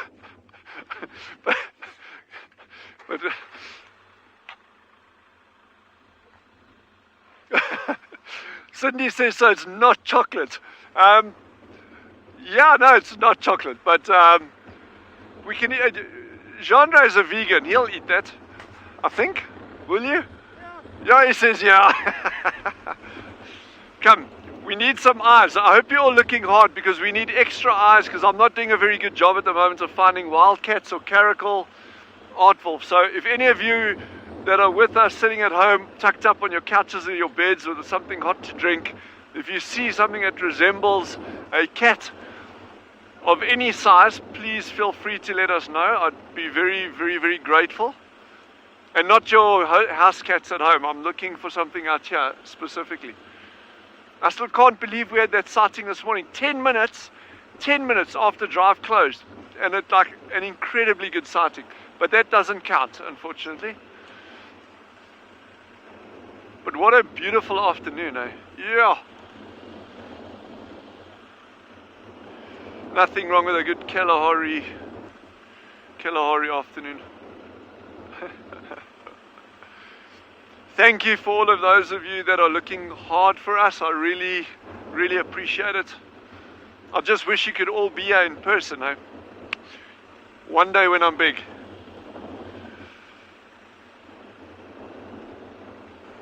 But it's good to be able to, have you along on these safaris. And I mean, I know our colleagues are enjoying it as well, and it's something very special to be able to share what we enjoy with other people.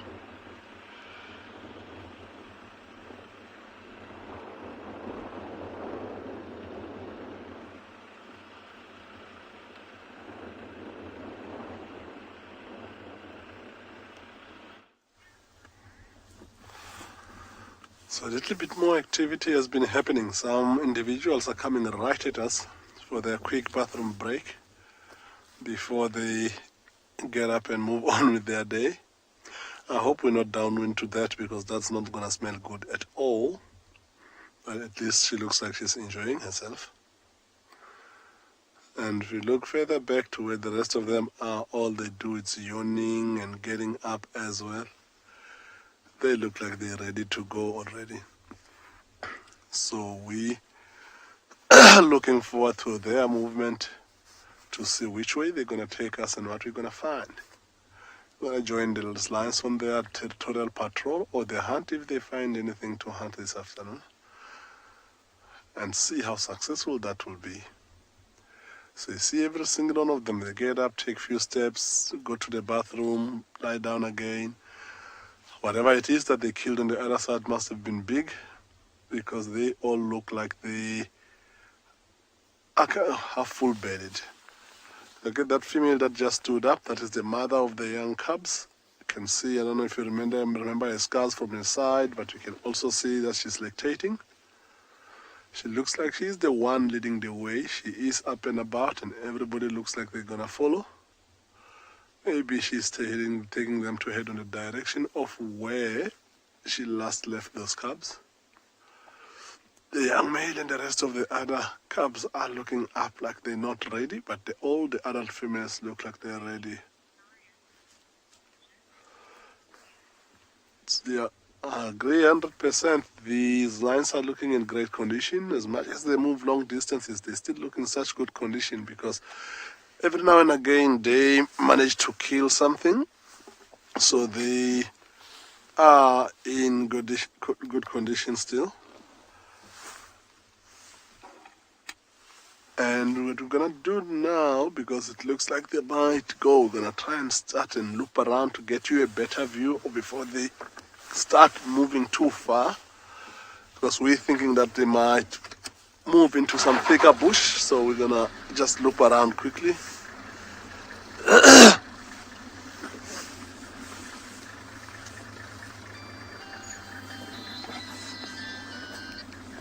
Hey. Was the call also off? Oh, you're ringing. Cool. So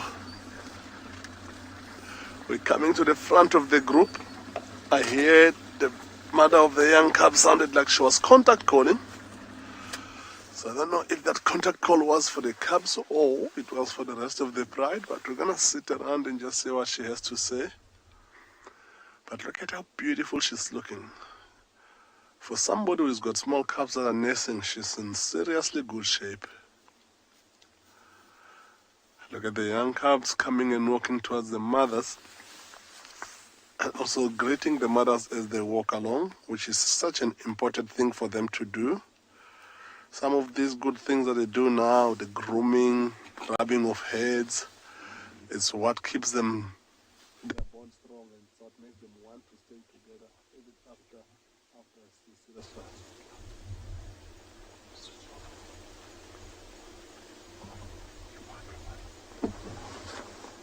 So you can see they're all grooming properly, some rubbing each other's heads, and looks like they're about to move.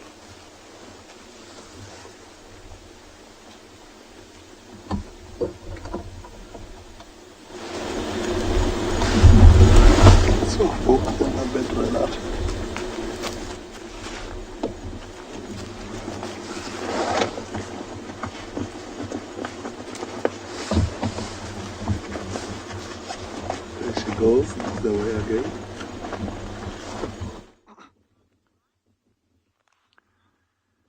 Okay, just sorry, apologies, we lost one of our colleagues there, the mic bombed out there, but we've got a secretary bird, and he's doing a bit of a jig on top of that tree there, so I don't know what's going on there, but this is such a good sighting, and I just want to say it was Jandre that spotted this, not me. There it goes, just flying off there.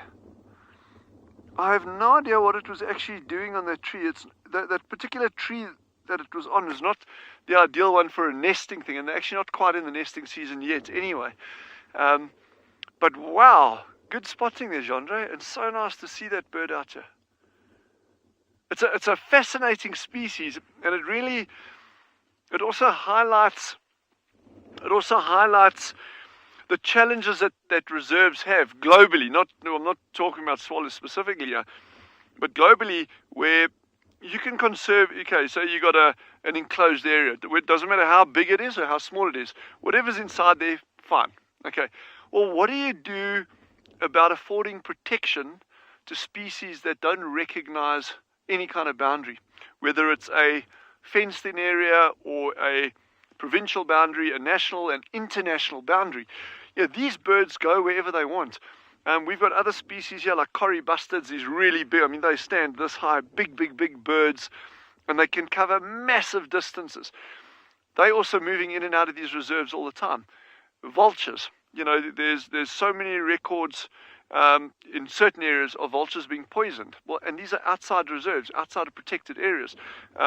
So it becomes a very, very challenging thing from a conservation perspective. Salmon, British Columbia, now there's a lot of problems up in those areas with salmon and for various reasons.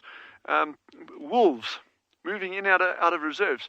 It doesn't matter where you go in the world, you know, when you see a species like this, I always get really excited because it's, you know, that bird has come a long way potentially to end up where it is here. And it's just always a privilege seeing them. So, yeah, there's a lot of things to think about in conservation, you know, and our guiding should be a direct link between hospitality, tourism, and conservation. HP says they got an amazing wingspan. Those birds are huge. That's over a 2-meter wingspan. They are very, very, very big birds. And it's lovely to see them flying because like normally you just get them like stalking around the landscape looking for things. And they eat a lot of, you know, they Sagittarius, they serpent catching birds. So they go for a lot of snakes, but they'll also catch a lot of agamas, these lizards. They're super quick. We've actually seen, Genre and I've seen one or two. And so they'll catch a lot of those, but that's, you just normally typically see them moving or walking around landscapes like this. So to see them flying is really fun. I'm still curious as to what that bird was doing up on top of that tree. Their nests for a bird that size are incredibly well camouflaged. So they're normally on the crown of a tree and just underneath the actual top of the tree. So they're very, very difficult to find.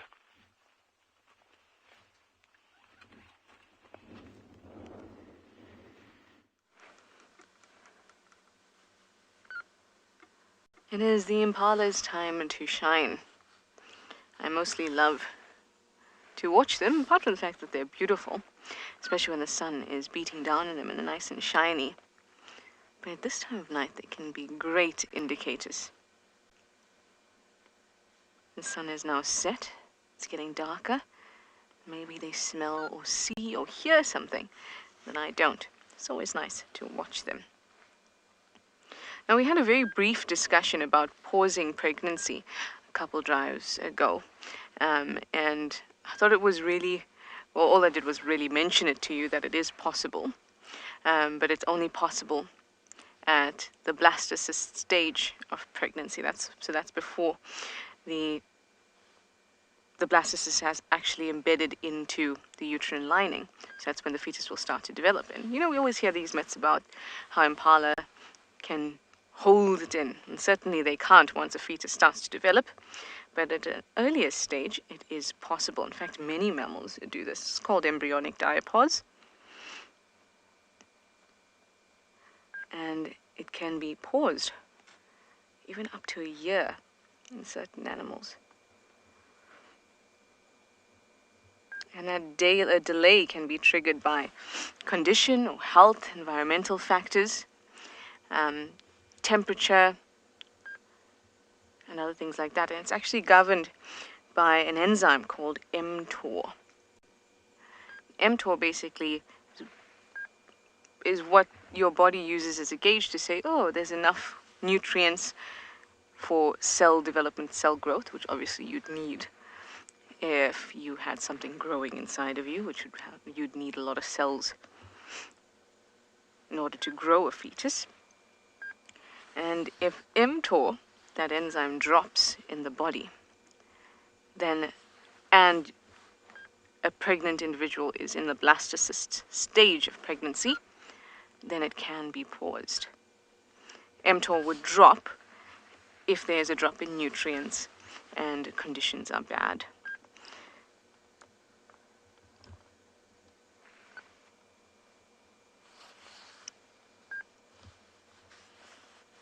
I think that's pretty cool.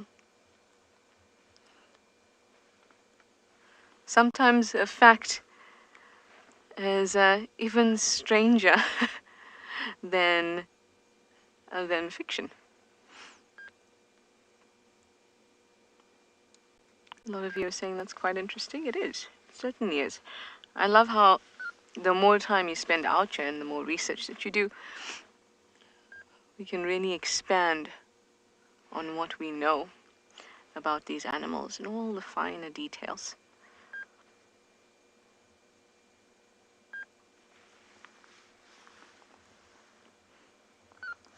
Very cool. Well, they all seem to have their heads down without an issue. No one giving me any alarm calls.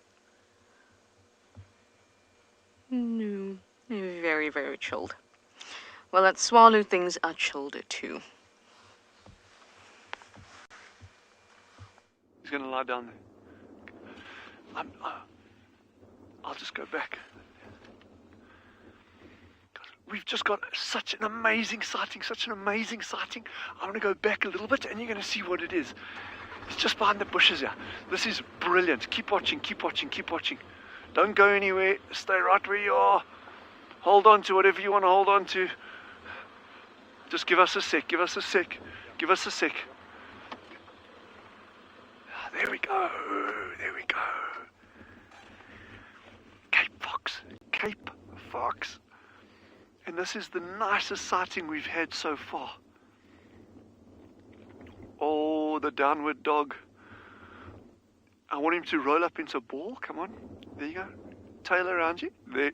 Yes, please. Look at that. Oh, my goodness. That is just the best. So these are true foxes, eh? This is a proper Vulpes. The genus Vulpes. So these are true foxes. And the other ones that we've seen, the little bat-eared foxes, are not. They're a completely different genus, totally different group. But this is my favorite when they lie like that, just curled up in a little ball with their nose inside their tail like that. That's what I wish I could be doing right now, apart from watching the fox. If I had a tail like it. But what a sighting, eh? And look at that camouflage as well. I mean, look at that. Yeah, look at that camouflage. When you go out like that. So this is the kind of distance now that a predator would be. That view that you're seeing there is if a cheetah was walking along the road where we are walking now, because cheetah will catch them sometimes, or leopard. That's what he'd have to be trying to pick up on. So I mean, that camouflage is absolutely brilliant. Oh my goodness, that is just the cutest thing ever.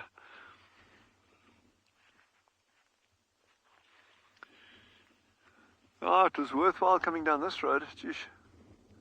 Little Cape Foxy wasn't even on my radar coming down there. The trick would be now to try and find the den site. So these animals are so small, they can actually fit down the smallest of burrows, things like spring air burrows. Now, to give you some idea, if you hold your hand out, it's going to be obviously the average person's hand. If you hold your hand out and you spread your fingers wide, if you do that, roughly, that's the kind of entrance size of a spring air burrow, like ballpark figures. If you held your hand out in front of you, those foxes will often go down spring air burrows. They'll just boot out the occupants, they won't eat them, and they'll actually use those burrows for denning in. So that gives you some idea of just how small these foxes actually are.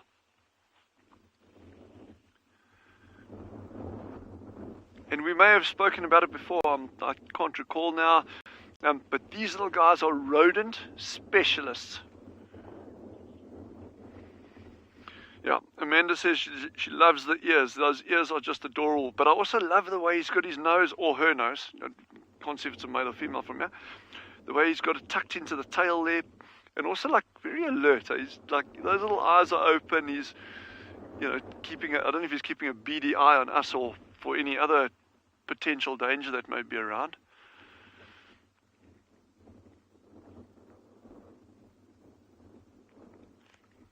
Ah, what a gorgeous afternoon. This is just like, oh, this is brilliant to see. I love seeing things like this, man. Anything out here is good. Absolutely anything and everything.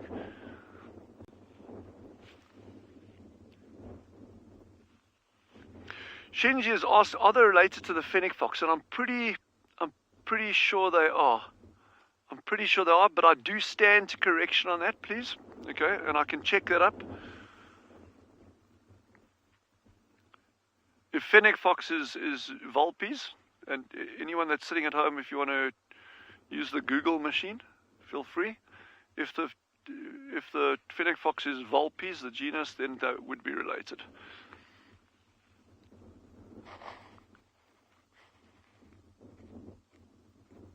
Yes, this light out here now is just magnificent, and it's such a soft golden glow over the landscape.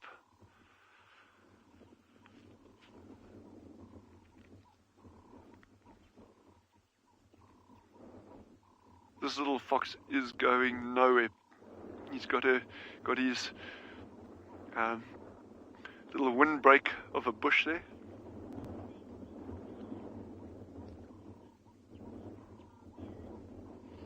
Arbeard says this little animal is a brand new species for him, and I'm so glad. You know, I love seeing anything. We can sit and look at a dove. You know, we can look at an elephant. We can look at oryx or impala, whatever it is. But to see these little things that are seen infrequently by people, I really get a huge amount of pleasure out of that. And this fox is just being nothing but obliging. I'm very chuffed about that. Oh, yeah, sorry, I got distracted on my train of thoughts earlier. I was mentioning that they are rodent specialists, so they will catch a lot of mice, and they're almost entirely their staple diet. Not completely, but almost.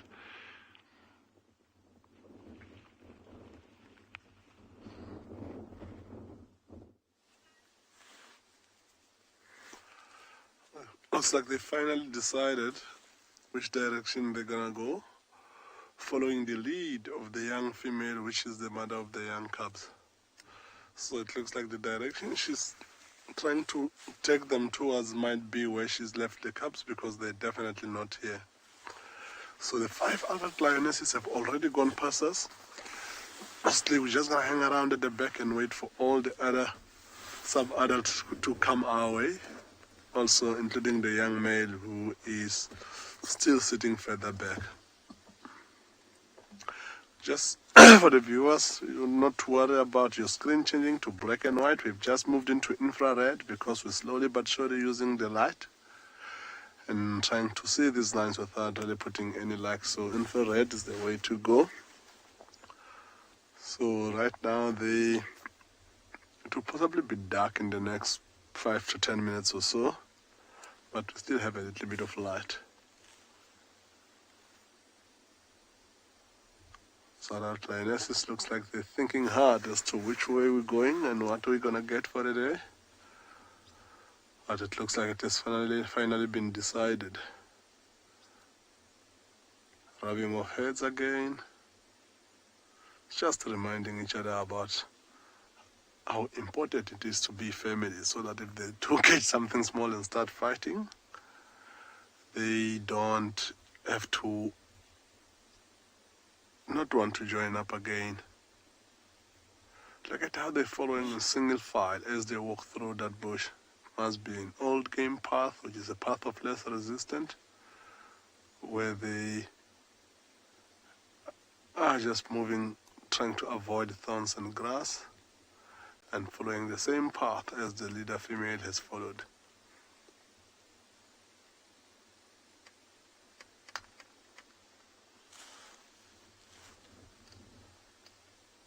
So looking at the direction they're heading towards, I know this area quite well. They're heading towards a small drainage line. We'll try and see if we cannot catch up with them on the next road, which is not too far if they keep on heading west as they did.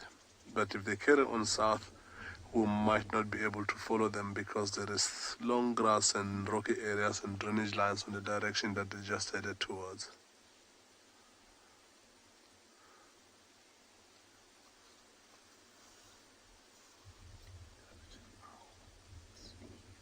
So as we turn around and try to drive to try and see if we can catch up with them again, we'll send you over to Steve, who's got an owl for you.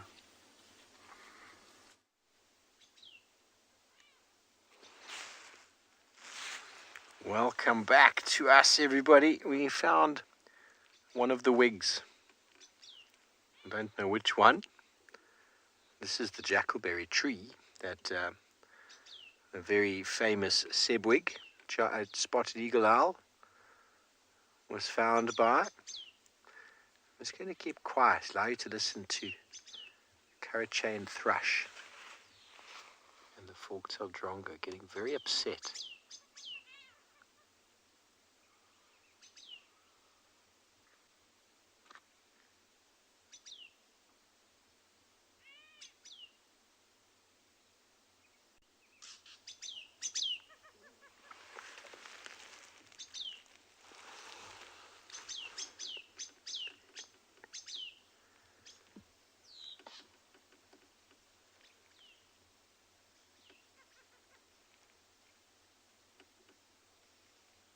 See them trying to bomb it. Very brave. Getting to the time of night when those birds will be going to sleep, and these owls will be waking up, going on the hunt.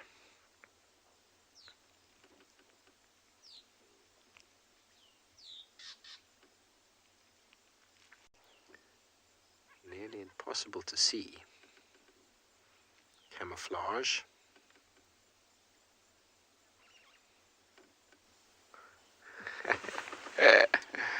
Double Six says, hoo-hoo. Indeed, Double Six. I don't know who it is. Is it Sebwig's mom or Sebwig's dad, or is it Sebwig? Who can tell the difference between them? They should all wear name badges. That would be helpful, wouldn't it? The second largest owl we find in this area, the giant or Varro's eagle owl,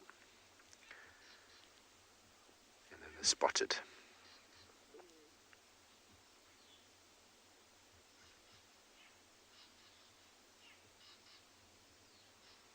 You see, as you pull back there, it's just very hard to see. Aussie lady, we all love seeing owls, and you do too. That is awesome. I had a pearl spotted owlet earlier, but he didn't stick around. Look like this one. Ear tufts. Yellow eyes. Lack of pink eyelids, which you'd find with a giant eagle owl. Shaking his head.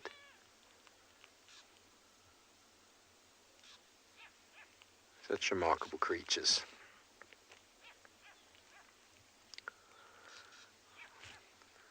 Very good. Well, it is the time of the nocturnals, and we send you back over to Barney and his lions.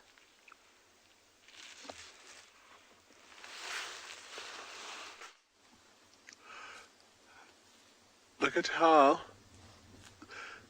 like, still the young female with the cubs is leading the way, so the direction that they're heading towards now, it's exactly where they came from yesterday morning before they went and crossed out.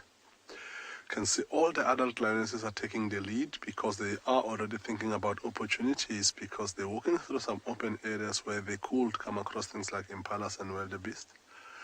At this moment in time, the cubs are behaving themselves. They left right at the back of the queue as the adults walk past us. Look at the muscles on the shoulders and on the side of the stomach of this lioness that's walking past us now. Not looking at us at all. Look like she's focused on something up ahead, possibly looking at a female in front to see where she's taking them. See, if you look where the cubs are now, you can see there's a game path, a game trail as we call it, which is a path that animal utilizes to go to and from the waterhole back to the grazing area, which over the time of animals walking back and forth towards the waterholes, that path becomes so nice and smooth that it's easier for these lions to follow and walk in these particular paths. And when we are on foot with the trackers trying to track them, this is the type of stuff we're hoping for, to actually see their tracks on a nice soft ground where we can confirm for ourselves that they're going that way. But that is the easiest part of the job when it comes to tracking.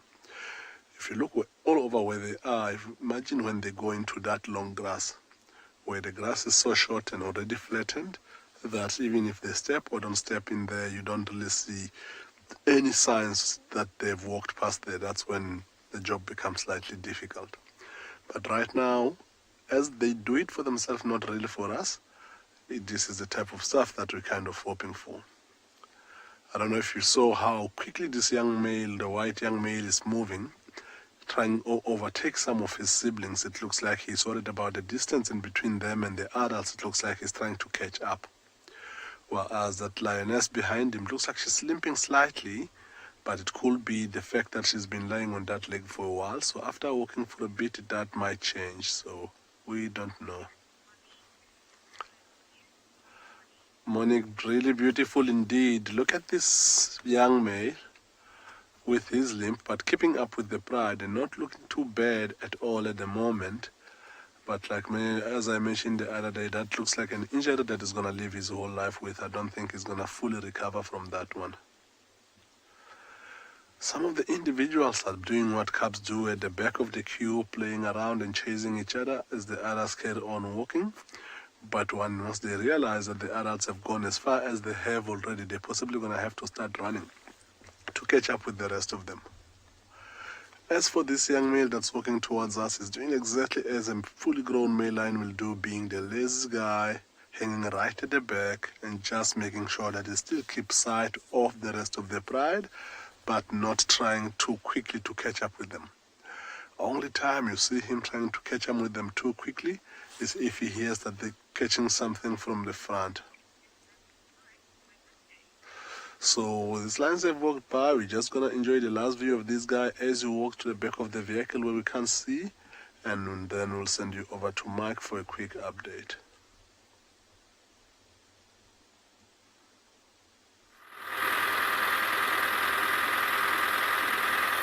Welcome back, everyone. So, we've been a bit quiet this side. You haven't seen us much, but the reserve hasn't been quiet at all. It's been a pretty weird afternoon. We did find a lioness with youngsters feeding on an impala, and she was chased away by some elephants, but really tricky area to film. We had no signal at all, so we really struggled there. So then we decided to go somewhere else. Someone else told us that they had seen a potential leopard in an area. We drove all the way there and found 2 young leopard cubs in a tree. We didn't see the mother, but also just no signal. Unfortunately, we couldn't bring you that stuff, so it was really beautiful. Took a few pictures though, and try and see if we can get those up on one of the platforms at some point so you guys can have a look as well. Also be good to help us to start an ID kit for all the youngsters and the other leopards on Pride Lands. But right now we're just driving slowly towards Leopard Dam to see last minute light. If there's any animals coming down to drink at the water, you know, any other creatures, big or small. Yeah, it's been a wonderful afternoon though. You know, sometimes we don't get to show you all this stuff, but just knowing that it's there and seeing it, you know, it's just wonderful. Especially because we don't know too much about the dynamics yet of the animals on Pride Land. So every time we get to look at them, even if it's just for 5 minutes, 10 minutes, we slowly start to build up the characters of these animals and understand what they do, what they like, what they don't like, where their territories are, even so much as what kind of food they like to eat, which does help us to build up the whole idea of where we can find these animals. It's just a shame that obviously this afternoon didn't work out. Sometimes in those areas we do have signal, so we were just hoping, we sat there for ages with those leopards, hoping that the signal would improve, that we could get it to you. Today wasn't our day.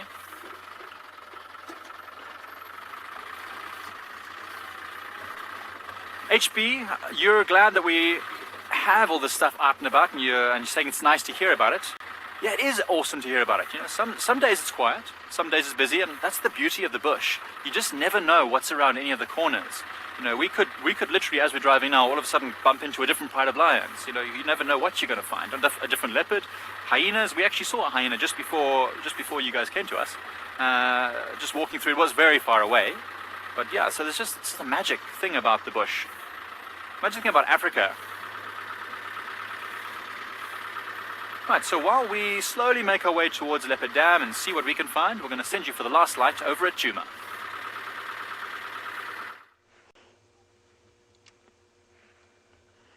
It is the last light, and isn't it just beautiful? And wouldn't you scream as if your favorite sports team has won something if a leopard just, the silhouette of it just jumped out of that tree? I certainly would. But it's not going to happen because there's no leopard in that tree. But that's okay. So we have a few minutes left of drive, just under 15 minutes, so it's nice and dark and spotlight is out. Hopefully that means that we'll have the opportunity to look a little bit better in the bushes for those shiny eyes. And maybe a chameleon. We've got our owl, since Steve got the owl. Now we need to find a leopard and a chameleon, as was on our list for the day. Or at least my list.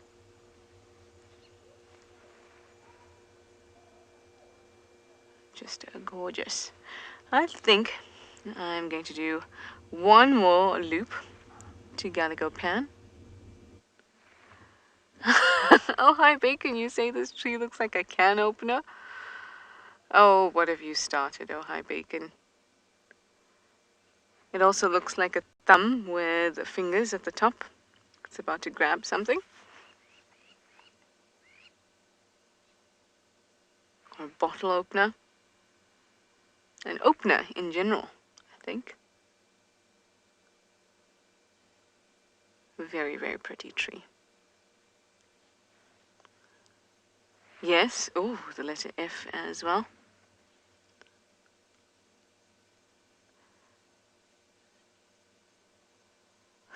Very, very cool. Some birds flying off. It's still nice and warm, so I have faith that we could find a chameleon.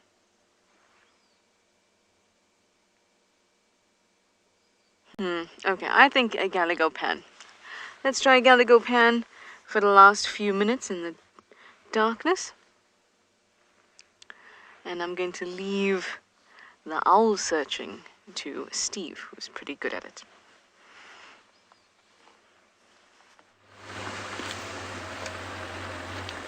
Who's got owls? No more owls. We left our owl there to its wonderful evening as the birds started to finally flitter away and go find their roost. They just had to give the owl a hard time before going to sleep. Now it's the owl's turn to give everybody a hard time. It's a wonderfully warm evening, everybody. Trish is looking for a chameleon, of course. I wonder if she's going to be upset if I find one first.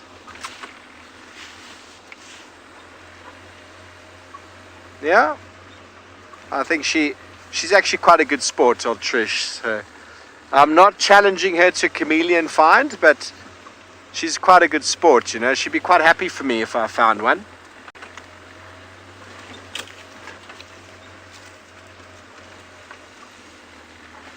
I haven't found one in ages, to be honest. I haven't really been looking very hard. It is something that you can find if you're looking for it. If you're not really looking for a chameleon, well, it does exactly what it does. It camouflages itself and it hides.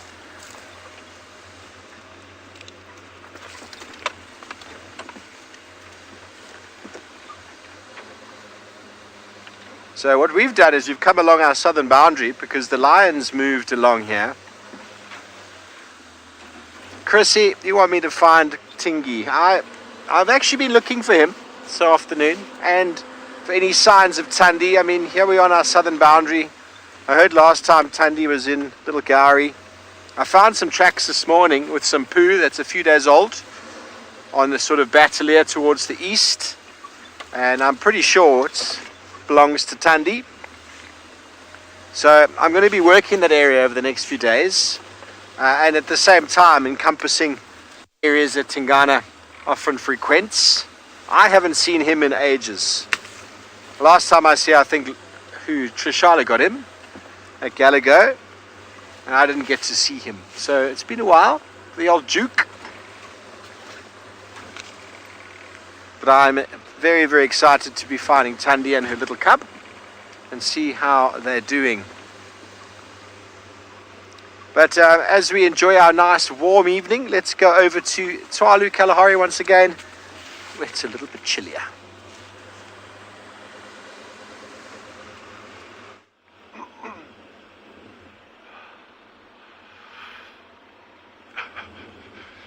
Well, one thing I can say is that Jandre and I are still alive. That's a good thing. But it is incredibly cold, I must say, and the temperature is going down at a rate of knots now.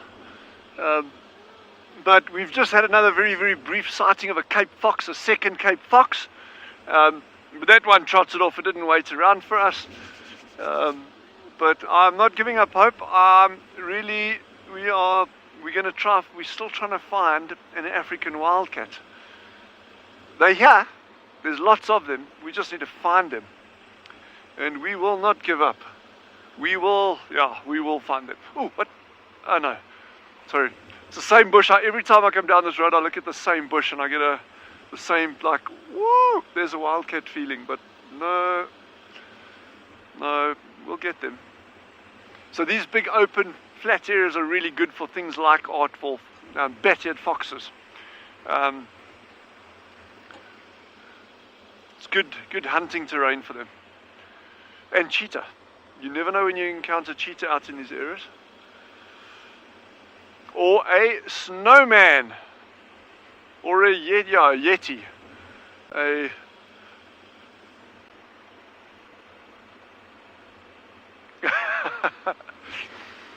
Billy's just commented that we haven't seen lions with you for a while. I actually have something up my sleeve, maybe for tomorrow. But I can't tell you what it is just yet. But watch this space for details. It'll mean a bit of legwork during the day tomorrow, but I'll see if I can get it right for you. So yeah, that'll be on lions. Look how beautiful these mountains are. Yes, it's all just so beautiful out here, man. Another tough day in Africa. Ooh la la. It is a tad chilly out here. I hope all our colleagues are nice and warm wherever they're doing their going, Bros. Yeesh.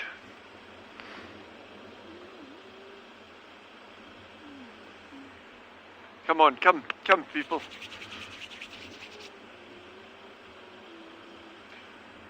Sounds like one of them, I think it's Barney, has got some big cats, speaking of lions. So we'll carry on trying to survive here, and you guys go enjoy that.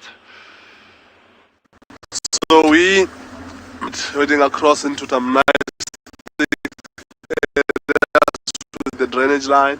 But the general direction of where they're heading is really cool. It's right onto the central part of the property, being led again by that female with the young cubs. So it will be interesting to see what happens overnight tomorrow morning, try and catch up with their tracks. Since they are coming right into the center of the pro, might have done overnight. With the wind that's picking up, hopefully maybe they might have something to eat overnight. If it's something big like a zebra or buffalo, we might be lucky to find them still busy feeding. But of course, if it's something small like an impala, it will be done before we get there. So I think, yeah, we had a good day. We were successful enough to get lions and leopards and elephants earlier on. So I think let's look forward to tomorrow's drive and see what else you can get. If you can tune in with us again tomorrow morning, starting from 6:30, and see what we can get.